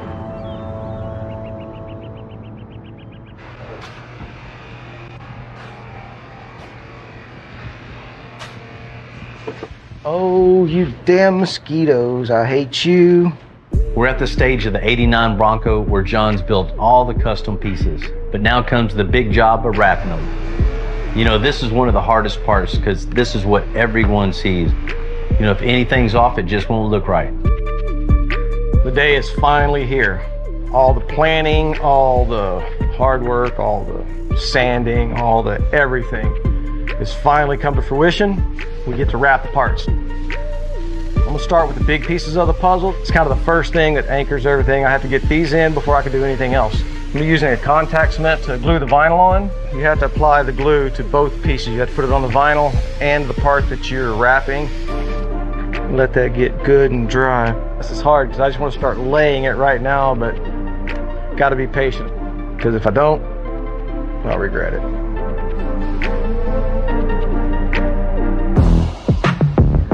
Here we go. You kind of want to start in the hardest places on your parts and work out from there. A lot of people like to go about it the other way. It really makes it harder if you don't start in the hard spot. So gotta go that way, and that. That's a lot of everything. So it's going to be hard enough trying to deal with these curves and stuff up here, the compound curves and concaves. I know that's going to be a problem. So I'm gonna have to wrap this in sections. There's no way that I can wrap this all in one piece. I can feel my seam underneath here where the two pieces come together. All right. I'll take it off, add a little bit to it, trim it, glue it, fold it over. Then I'll go over and run through the sewing machine. It'll look like a stitched edge. Glued down in place. Gives us our little bit of overlap, and it will look like we actually sewed the two pieces together. Tricks of the trade. Don't tell nobody.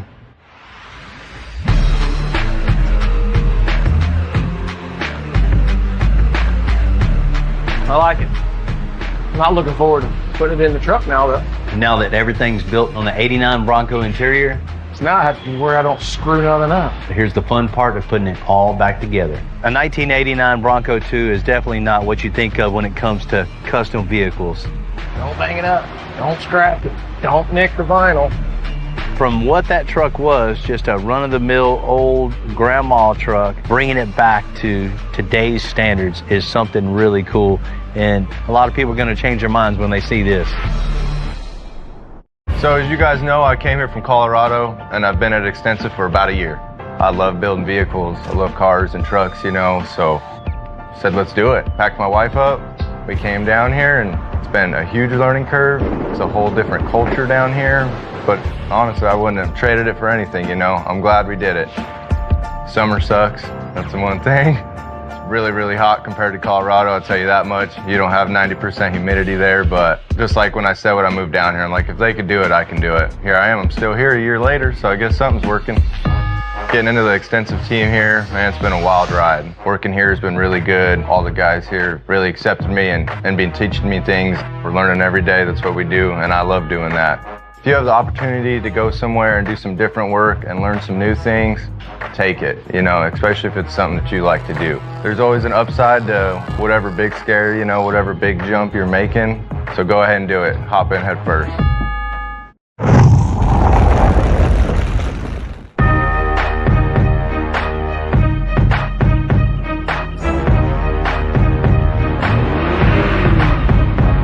Vernon's definitely one of the more interesting customers we've had coming through here. You know, rolling up in a McLaren, coming to look at his customized Bronco 2, looking like a rock star cowboy. Vernon, what's up, man? Hey, Bill. Good to see ya. You definitely never know what this guy's up to next. That's a good looking car, man. Yeah, it's a nice one. My thing is a car is a special thing, so I only like special cars. Well, today's going to be a super special day for you then, because we definitely have something special for you. Can't wait. Let's check it out. All right. I have 32 cars. I collect cars, and I like every one of them to mean something, to be something special. But this car, the 89 Bronco 2, is really special because it's the first car that I bought new when I was a young man. Oh, I like that.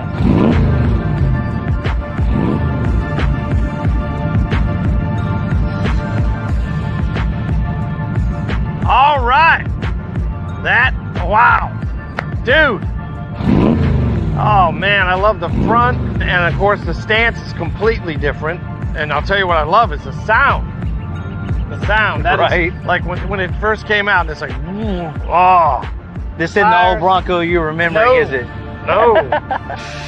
Oh yeah. That is, oh man. That is cool. I told him, let's go as low as we can go. I didn't know you could go that low. I was just floored. This is amazing. Unbelievable. I love it. I love it. Thank you, man. This is awesome. It's a little bit different from when you seen it on the lift last, right? Oh, yeah. You could see that new chassis and everything built, but you really didn't see how it was going to actually work like this and be able to let this truck get as low as it does with those big wheels and tires. Last time I saw it coming together. I saw the potential, you know, but seeing it here lowered, it's just looking great. Well, we got a lot more to show you on this. Whew! All right. First thing I noticed is just cramming that thing in there. Right. There's a lot going on this little engine compartment. I love the way it looks. That looks as good right there as the whole exterior. I love that. Right? I love that. You got a lot to show off when you pop the hood man. on this. And a That whole is lot of crazy. power. You got about 400 horsepower under the hood right now. So in this little bitty truck, it ought to be a really fun ride. And I'm speechless, man. This is crazy. I love it. Last time you seen it, it was just the engine just crammed in there. Nothing hooked up, nothing painted.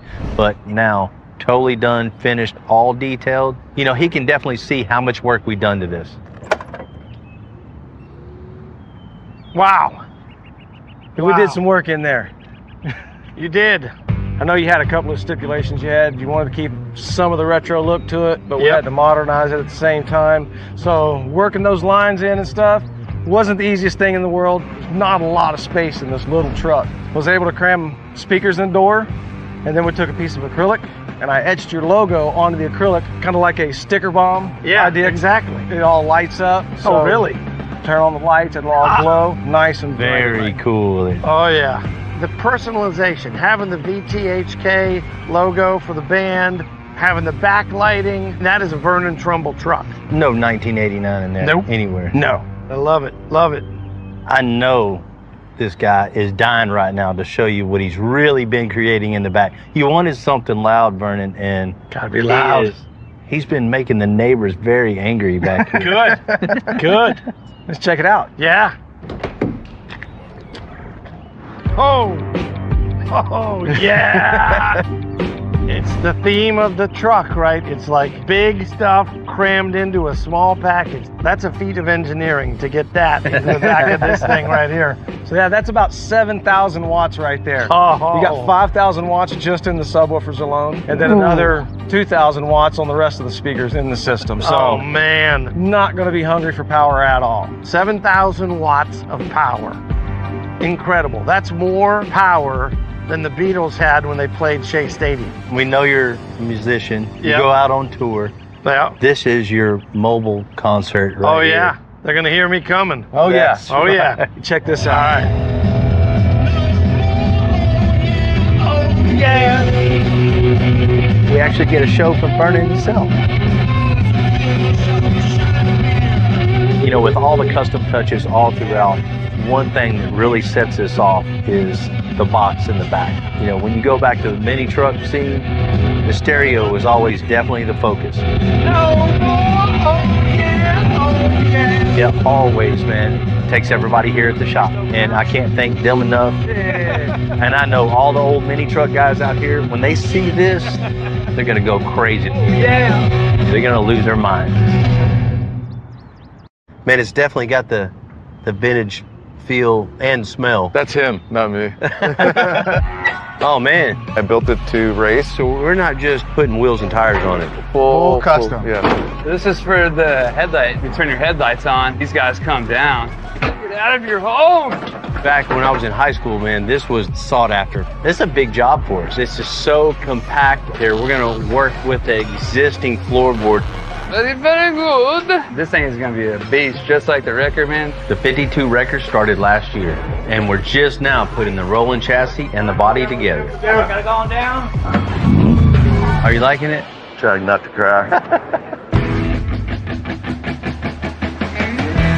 I'm Bill Carlton. I built my first truck when I was 16. And ever since, me and my guys have been out here creating with our hands. Building the biggest, lowest, baddest custom trucks and cars in the game. People don't come here for what they need. They come here for what they want. This is Texas Metal.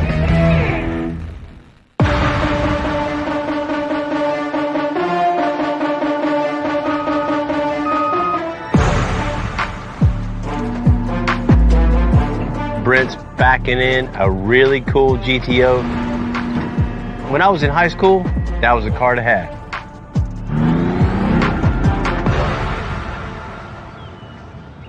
Hey, Bill. What's happening, fellas? Hey, Bill. It's great to meet you. Nick. Nick. Sebastian. Nice to meet you guys, Great to meet man. you too. Yeah. So is this one of you guys? It's both of ours. Both of you? Yeah.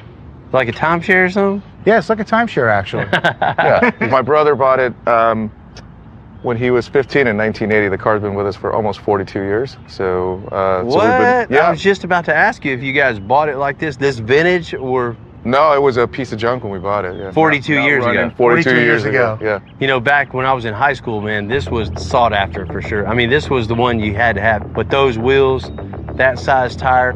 Yeah, pretty old school now. Yeah. But, you know, we used to race it when we were kids. Well, he used to work on it. I used to race He it. used to race it, drive it. I was always afraid of it. He's worked on it since he was like 12 years old. How much you get this for back then? $300. $300. $300. Yeah, you know, both immigrants from Italy, and so the car became something that tied us together, and we've been, I don't know, best friends since then. as well as brothers. Wow, man, that's quite a story. I've never heard one of those stories before. It's awesome. So this might turn into me working on it and both of you guys racing it. Is that what it is? No, actually, we built it to race and you can't drive it. So we're just looking for something we can get in, push the button and go, you know, as opposed to kind of where it is right now where it only runs on race gas and stuff like that. Oh, wow. So, okay. yeah. So we're not just putting wheels and tires on No, it. totally custom, totally something unique that people look at on the street. Modern, you know, touring cars. Like a pro touring GTO. Yeah, exactly. Man, I love that idea, just taking this cool car and just modernizing it.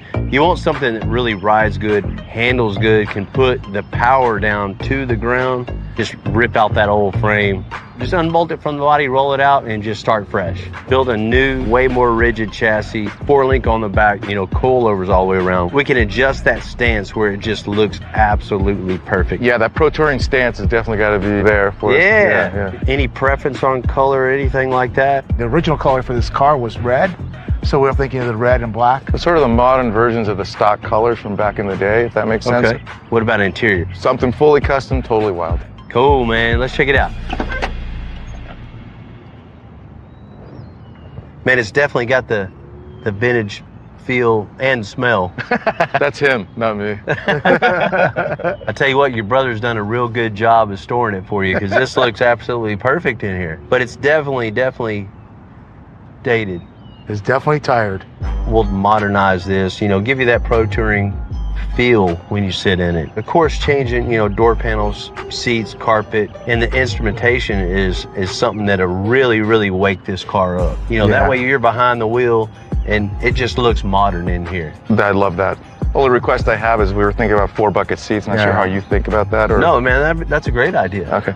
Maybe even give you a little bit more. I mean, you guys look like you might need a little more room inside here too, right? It's tight. It's been 42 years, so yeah, we need a little bit more room. And you guys were saying that you run race gas in it now. What's under the hood? It's a 600-inch Pontiac, but we're open to anything. Let's check it out. Damn. Oh man, definitely isn't original under the hood. No. So about how much horsepower? About 7 without the nitrous, close to 9. So it is a fun drive. Yeah. It is fun. Quarter mile though, fun to drive. Yeah. After that, You can't even drive it on the freeway, Bill. You're doing 55 and the car sounds like it's doing, you know, About to $5 blow grand. up. Yeah, $6 grand. So you want that practicality. You want to be able to get in it and drive it wherever you want. And get gas wherever we can, pump gas. But you still want a ton of power. Can never have too much power. You know what'd be real cool? I mean, if we're taking this engine out, we're replacing it with a nice new clean engine. We could just add a bunch of sheet metal panels around it just to, man, when you pop the hood, you're like, just wow, that's just super clean, simplified. That sounds great. I mean, we've always dreamed about having something like that. Well, if you guys are ready to make it happen, let's go. Yeah, thank you so much. Come on with it. All right. Definitely a cool car. Thank you.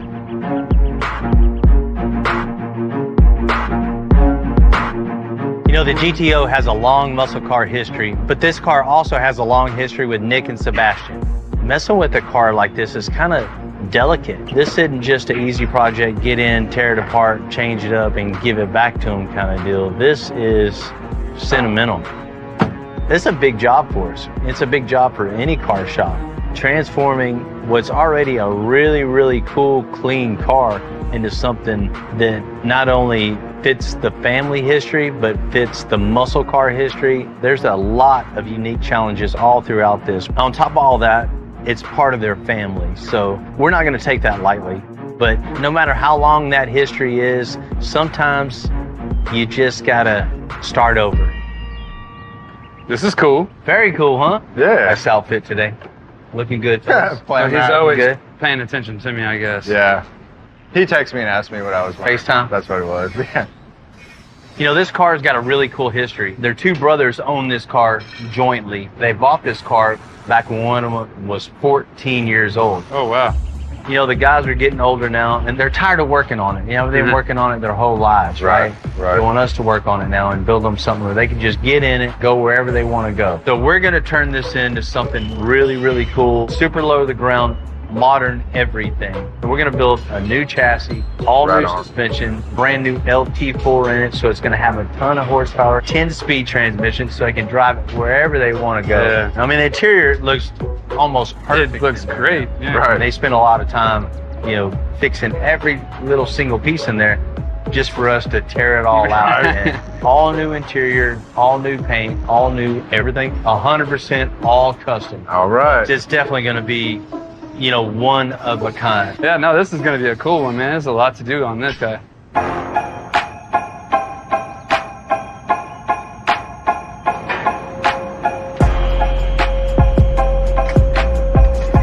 For a 50-year-old car, the body's in pretty good shape, but everything else got to go.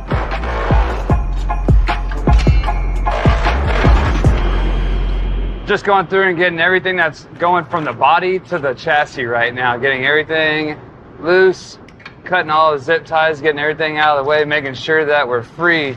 That way, once we get these body bolts loose, we can drop it down, take what we got to take down up there, and then this body will just separate, come right off the chassis, and then we'll be able to roll it out. It'll come. There you go. This is for the headlight little deal right here.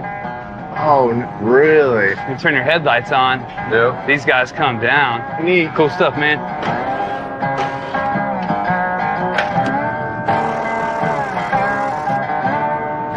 Oh yeah, it had a bunch of juice in the juice box.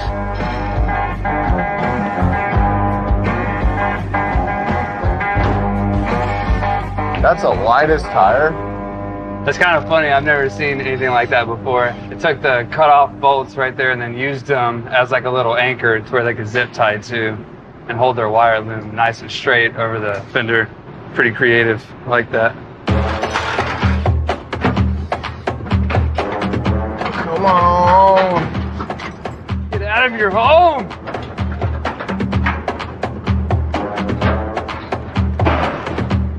That's not the correct way to do it. A rat's nest. I wonder how fast that rat went. Pretty fast. All right, go ahead. Bump it, bump it. Hey, you're all clear. Take it all away. Oh my God. Dude, this thing sucks. This thing sucks. Oh, it's slippery.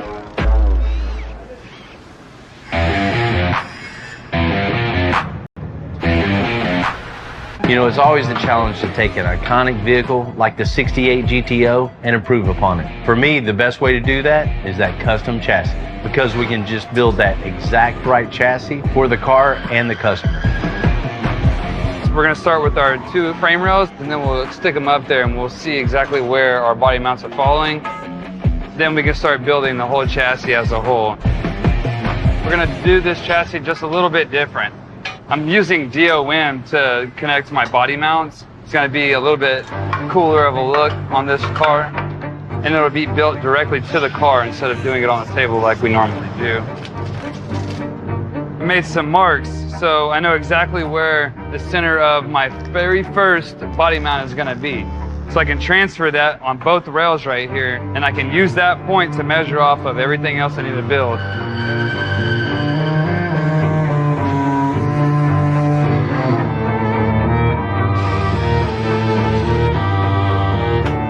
Yeah, dude. I like that.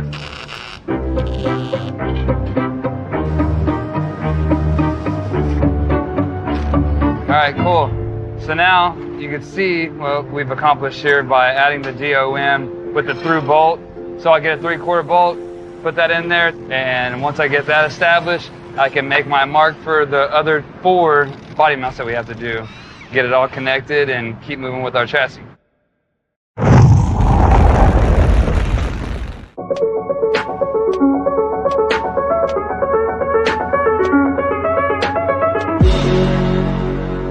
Yeah, that'll work. Ryan's off to a good start on the 68 GTO chassis, but the frame rails aren't lining up with the original body mounts. So he's going to change things up to make it work. That's the advantage of doing it custom. We're going to change things up till it's exactly right. All right, so we got the rail in there, got the DOM in place, everything's tacked in. When we put our rail up underneath the channel where it needs to go, all of the original body mount holes are off. They're not in a straight line. So using DOM on every single one of them isn't gonna work. We're just gonna take a flat bar, put a bend at 1.5 inches, put a hole at 2 3/4, and then chop the end off at 4 inches. And I can put that bend right there. It will flow the channel underneath the car. So now that we have our bracket here, I can take some chipboard and make me a little side gusset here. I'll make 4 of them. I think it'll flow good with everything else we got. So transferring some metal, pop out 4 of these guys, get them cleaned up, and then get them tacked onto the car. And we'll just tack them right here. We'll corner it. This gusset will be this stronger, and make this to where this cannot collapse.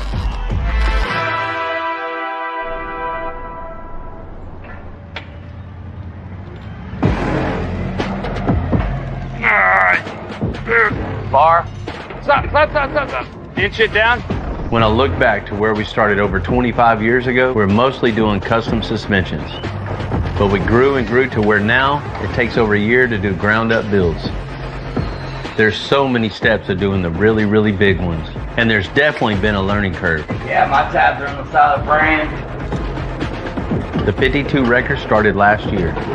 And we're just now putting the rolling chassis and the body together. Go! Go down. Gotta go on down.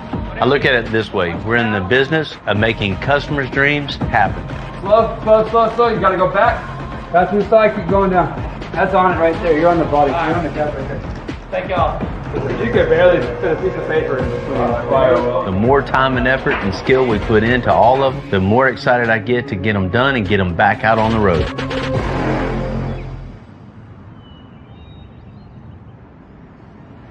It's about time I catch you working. I'm always working here. Uh-huh.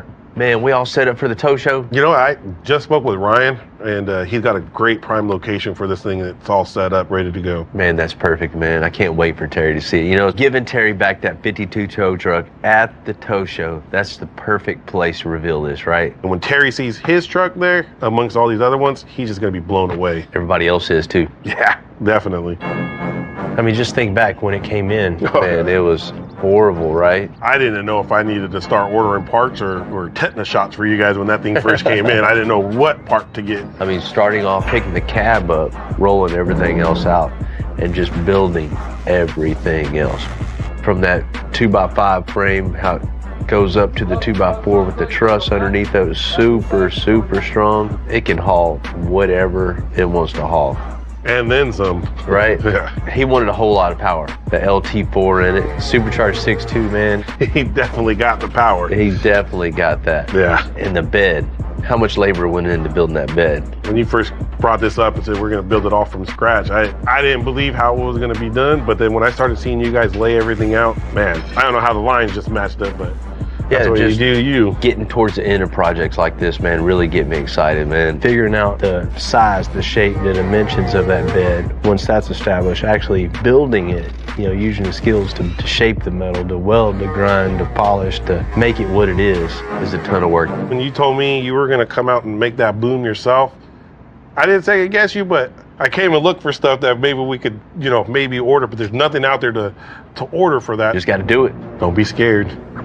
Going from chipboard to plasma table to a part you're actually welding together, grinding, sanding, turning it into a hot rod wrecker, man. I love how it's come together. Then once all that's made, off to the body shop. There's a lot of panels on there to get straight. I mean, the paint's done, looking right. You know, the major thing we have left is just letting John Burgess do his thing. Yeah, he was just in here and we went through and picked all the materials out and the color scheme and stuff that he's going to put in. That thing's going to really tie everything together. It's going to show your guys' craftsmanship with his, and it's going to really set that truck apart. After that, tow show. Road trip. You got work to do.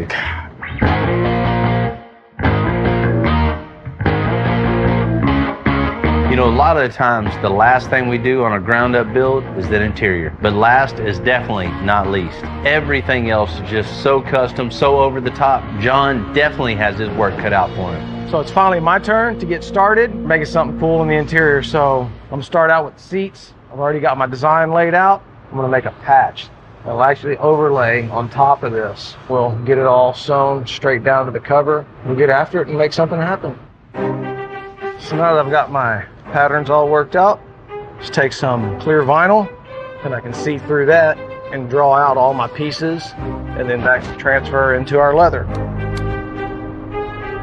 It takes time to make sure you get everything laid out and straight, because if you mess it up here, it's messed up all the way to the end. It's probably one of the more tedious processes, but it's one of the more satisfying for me too. A few more pieces to do, so same process over and over and over until I get all the pieces mapped out. Next step, start transferring this onto some leather, get it cut out, and start sewing this puzzle together. Something's going to complement the blue on that truck really nice, keep it looking kind of retro but still modernized at the same time.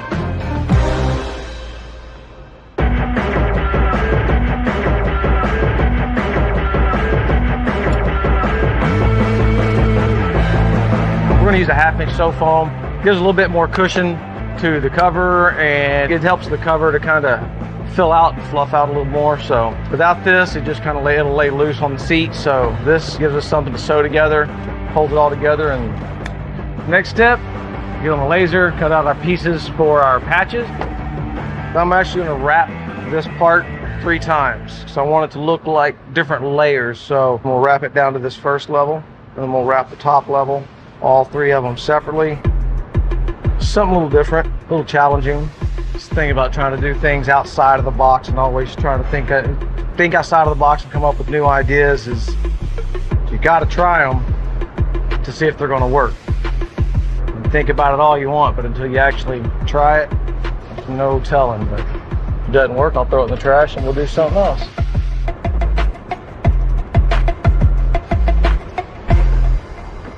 One upside to it being so hot around here is it doesn't take as long for the glue to dry. Downside, not as nice of a break. Inserts are all finished up, so now it's time to start putting the rest of the pieces together and make a cover. It's just helping to lay the seams down, make sure everything's where they need to be. It's kind of like ironing your clothes, you know, you hit a little bit of steam, go through, iron out everything, get it laid in nice and smooth and flat where it needs to go. Next thing I'm gonna do, about 135 degrees out there right now, so let Mother Nature do her job for a little while.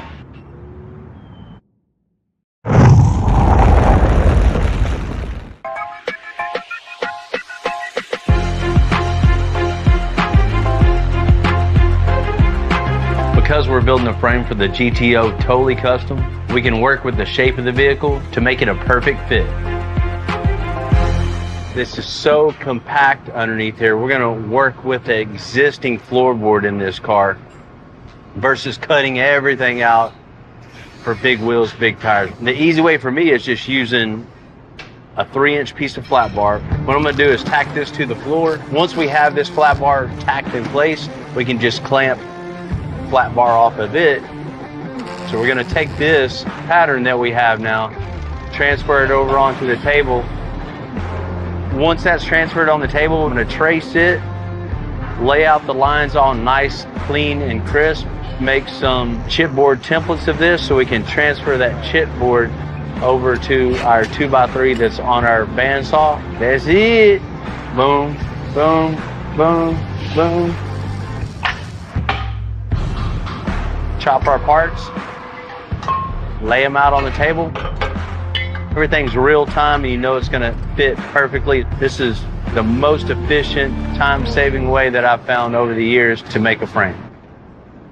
All right, so I got my back half jigged up here on this table. We're gonna tack this up, put some stitches just on the top and bottom here. We'll get this all welded up real quick, let it cool off, and then we'll break it apart, stand it up, build our back half, and then we can throw it into the car. One step closer.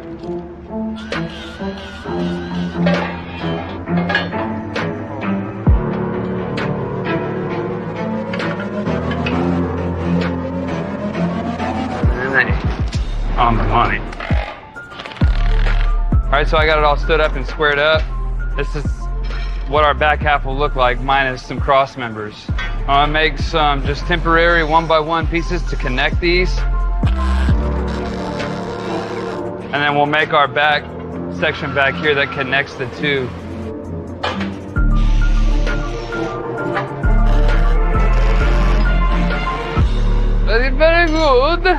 luck. All right, so we got the rear member made. Everything's level, everything looks good. We'll get it put over there and we'll see what changes we need to make, if any. And if not, then we'll keep on moving along. Yay. All right, so Bill and I got the back half stabbed in here. It fits good. I'm gonna make a few pieces just to connect the existing frame rails to our back half, and then we can move on to the body mount.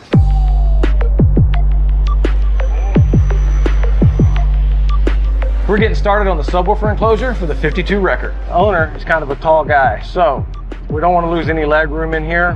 So the challenge that we're going to have is finding enough airspace for this enclosure without encroaching on the cabin space. So we're going to do some modular work here and try to build a box that'll fit down inside of the pockets in the back. That means the box can be smaller. I don't have to make as much room for the magnet. The magnet can just be out in the air doing its own thing. The best part about building things like this is there's no rules, no right or wrong. Come up with an idea, build it the way you want it. It's really nice having that freedom around here. It gives me the opportunity to be more creative. I really enjoy what I'm doing because I get to do what I want to do. So the next step, get a little bit of fiberglass, start glassing all this together, make it all one solid piece so we can take it out of the truck, take it back over to the trim shop and finish building it. So far, everything's worked out really nice. You know, it fits in the truck perfect. It's going to be nice, fits behind the seat.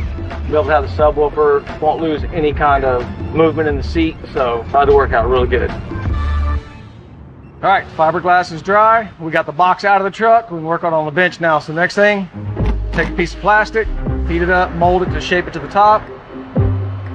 The woofer needs a certain volume of airspace in order to operate properly. So it really doesn't matter how it gets it as long as it gets it. So nice, tight squeeze in there. Takes up almost no space in the truck, but yet we still have enough airspace for the woofer to function properly. The majority of all the body work is hand sanding, mainly because everything has contours and shapes and nothing really flat and straight to it. Every now and then you use blocks, but you really can't use a machine. You start using machines and it digs in, you don't get a feel for it, don't know where you're headed. I like to hand sand a whole lot. I'll go in and do some grinding, rough things in, but in the end, it's all hand sanding. There it goes. Like a glove. So that's a perfect fit. Everything's working out exactly the way I wanted it to. So next step, work from the armrest forward into the center console.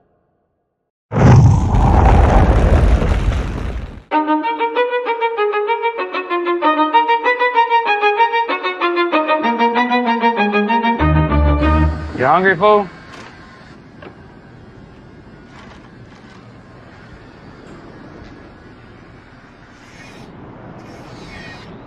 The rear half of the frame for the 68 GTO is connected to the body.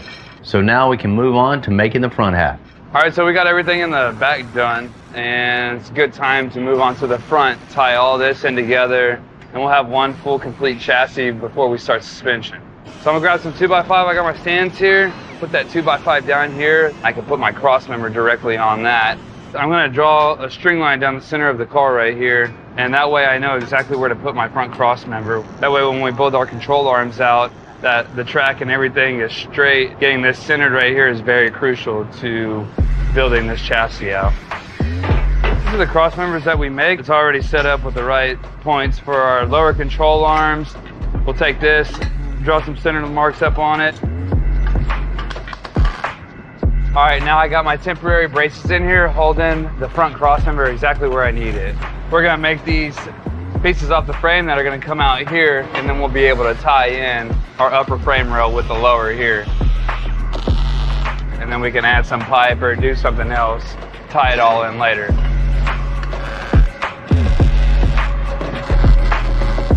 All right, we got the cross member tied in to our rails, as you can see. Looks really good, but we're not done yet. We need to continue this on. We need to tie into our core support right here, and then we'll have bumper to bumper full chassis. I'm gonna mount this roll pan here, cut these frame horns off here, and we're gonna cap this. And this is where my frame structure will tie in to the core support.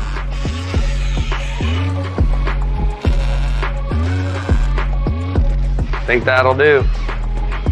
Now that we got all this established, everything's good. Chassis is complete now, minus suspension.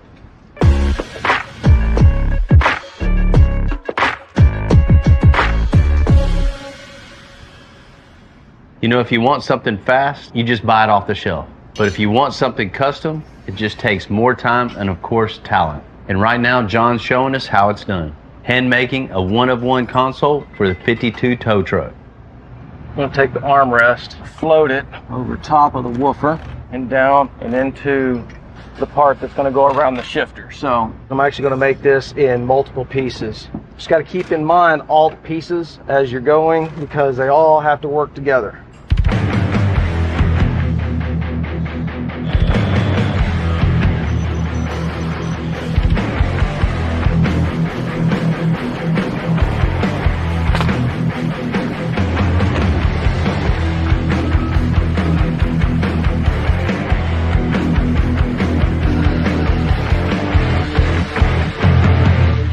We got everything for the first half of the center console put together, glued up, worked up, ready to go.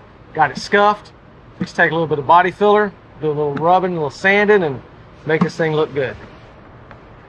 So I'm going to use a little bit of this fiberglass reinforced filler just to give it some strength, and then we'll go back over top of it with some regular body filler. It's easier to sand and easier to work.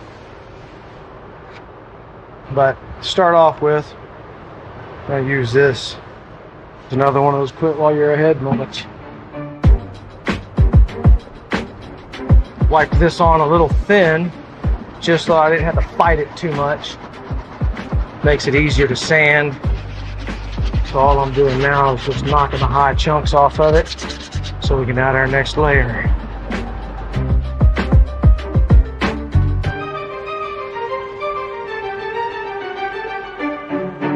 So one of the last pieces of the armrest is do a little bit of mold work on top, just to give it some detail and liven it up a little bit.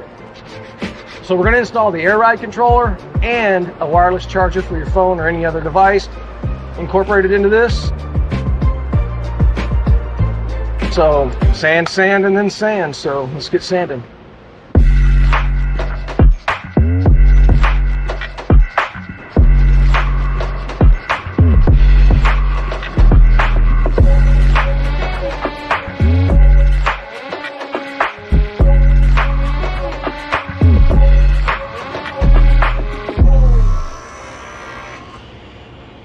Now I'm going to trace my template. After getting the top part of the armrest body worked in, the next step to finish this off is to tie in a side panel. We're going to use the side panels as inserts. That way when we wrap it, we only have to come down to here instead of having to wrap the whole side of it. So we can chase wrinkles out rather easy instead of trying to get all the way to the end of this panel. So I'm going to take me some double-sided stick tape here so that when I body work this in, I don't have to worry about clearance for the material. It's already built in.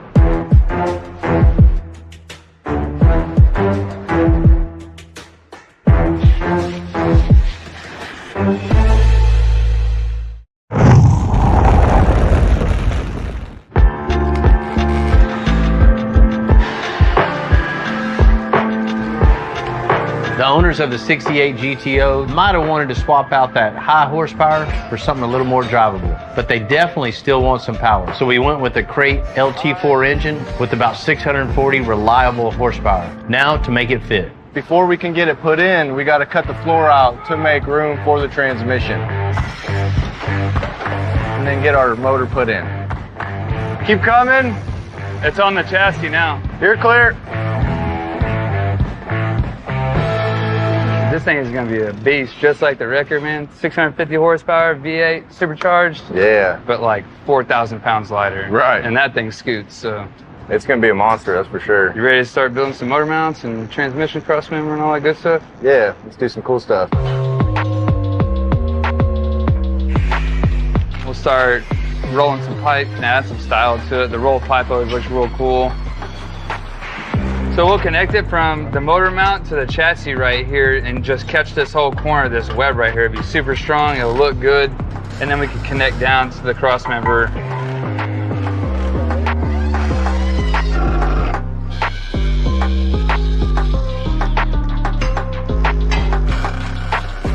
driver's side motor mount's done, so we're gonna jump back to the transmission crossmember, start getting that all done. Here's the factory bolt holes for the transmission crossmember mount. We'll start off with this point here and then find a good connecting point. But this being so far out, so wide, that crossmember would sag real bad. So we added this structure here. We'll just connect here and here to our crossmember. That way the span isn't so long. Keep it a little bit shorter, stronger.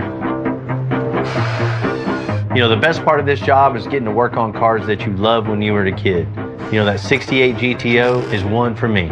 It's just super cool to be able to put my spin on it. We finished the chassis, and once we're done with the engine mount, we'll need to modify the firewall, build custom suspension, fabricate something really unique, cool under the hood, you know, body, paint, wheels, tires, and hand making that interior. We still got a long road, but this is definitely going to be one for the books. All right, we got our crossmember tacked up. It's looking pretty cool. Got some holes for exhaust to run through since the car is going to be so low. Not only will it be a lot stronger, but it'll add a lot of style to it as well.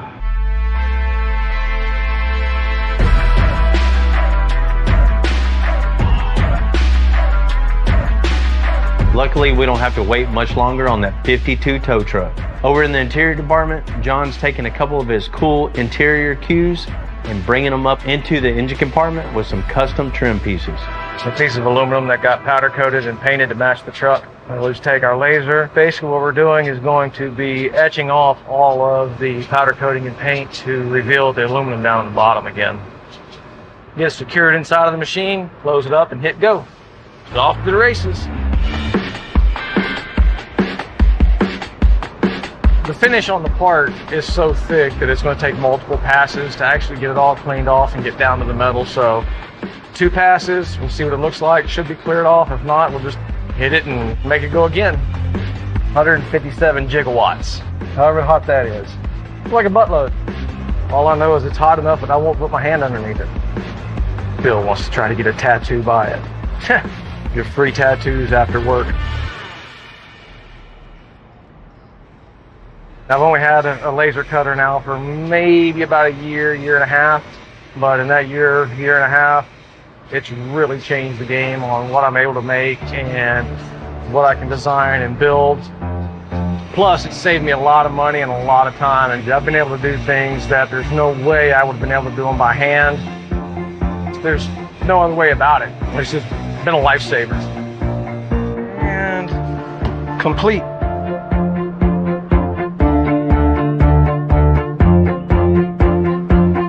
Finally ready to start wrapping the parts for the tow truck. I'm gonna start with the box. So we'll be making patterns. I gotta put foam over it and have a nice decorative seam.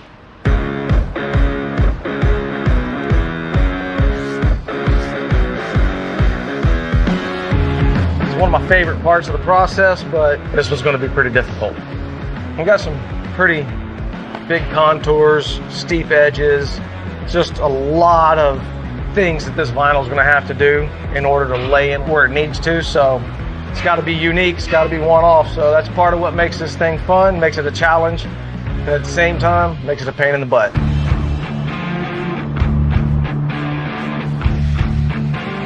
You know, part of the reason we've got this complex shape is because of the requirements we had for the driver being able to fit in the truck. We couldn't really cram it all behind the seat, so wasn't a whole lot we could do. We just have to deal with what we got to deal with. Got to make it work for the customer, so they needed the room, we'll give them the room. This would be the hardest part. So you got to kind of work here and hope I can stretch here to a point I can split it and then tuck it. You know, after all the years of wrapping and doing things like this is probably a 10 on the scale of how hard this is going to be. That's what really makes it fun around here too, is always trying to challenge ourselves, do a little better, make something different, always one off. So all of the challenges that we go through, and at the end of the day, all said and done, they're all worth it. All right, everything's built, everything's wrapped, everything's ready to go. Here at the shop, we do a bunch of builds.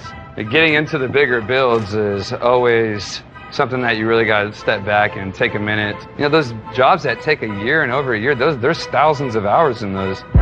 When you get that invested in something, it just becomes special. It's almost like it's your build. And it's not just one person. We can have 5 or 6 guys work on one vehicle. So we all kind of have to have the same understanding, because he's got to be on the same page as the painters and with Bill. And I mean, you can't have like a Lincoln in the front and a Honda in the back. It's gotta match. Just as much as you guys take pride in your work and your craftsmanship when you're welding and stuff, I take that same pride as I was able to find these parts so that you guys can make this whole project come together. And at the end of the day, when the customer comes to see his vehicle, they can see where every day, every hour, every minute went into that vehicle. Yeah. That first reaction is like, oh my gosh. Oh, listen to that. Oh, look at that. That's when you know you did a great job on that worth vehicle. it. Yeah.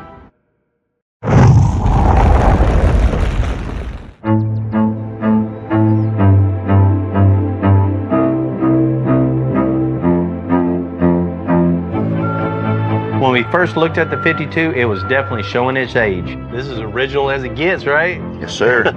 When I look at it now, I just couldn't be more proud of my guys. There's not an inch on this truck we didn't have to do something to, and there's definitely not going to be one anywhere like it.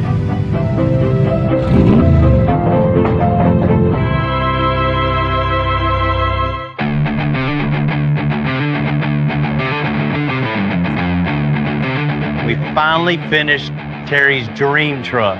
You know what better place to give it back to him than the Fort Worth Tow Show? It's kind of like the SEMA show is for cars, this tow show is for records.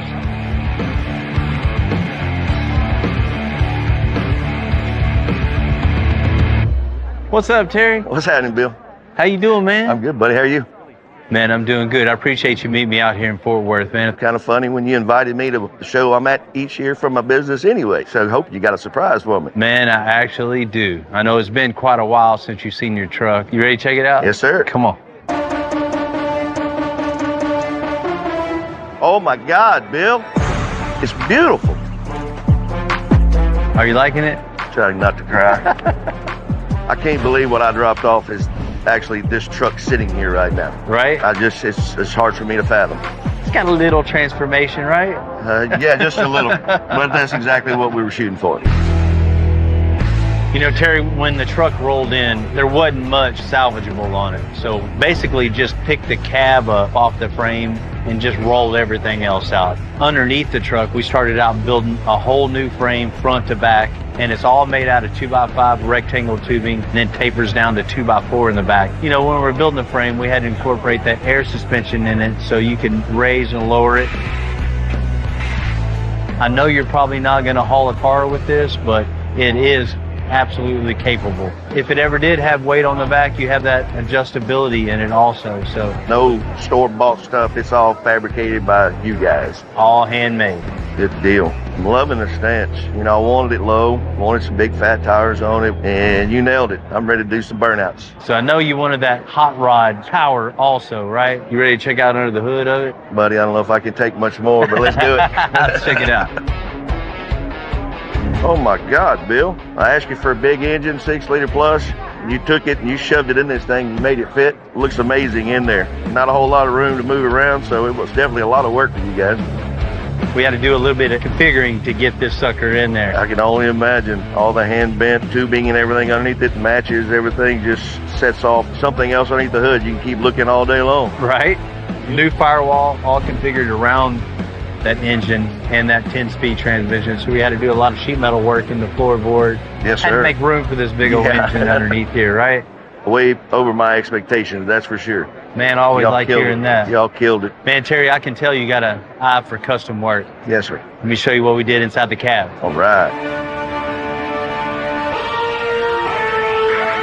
Oh my God, Bill. That is beautiful. You guys did a great job keeping the old school feel, but putting the modern technologies in it. There's a lot of upgrades in there, right? New carpet, new seats, new headliner, door panels. John Burgess gets down on everything he does. Yes.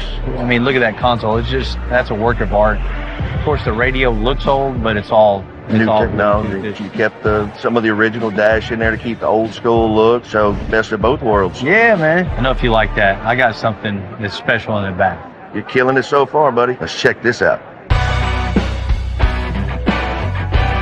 Definitely not what was on it when I dropped it off. Man, absolutely not. All this is 100% handmade. And, you know, the challenge on something like this, Cherry, is really getting back and seeing what design is going to work for this and to make it look like it all flows in one cohesive unit, right? I've never built a record bed before. We never built a record boom before, or, you know, a pylon like that. It's sharp. It looks like it should come that way, and that's the whole point of building something like this. It's one of a kind. It's one of one, and it's mine, and I'm proud for it to be mine, and I'm proud that Bill and them took this job on, and I just can't say enough about the work these guys did on my truck. It's a labor of love, man, and to get to be able to create something like this out of nothing, it just is really, really cool. You know, I can't thank my guys enough for stepping up, doing what they do, having the passion that they have, and just having the skill set to do another great job. When I dropped this off, I told you I wanted a show truck, tow truck, and this checks off every box. What better place to have it in here with all the other records, right? Tow truck, show truck, sitting at the tow show. It definitely stands out. That's what we want. It's going to stand out everywhere it goes. Well, man, I know you're going to have fun with it. And I'm going to go check out the rest of the show. All right. Thank you, Bill.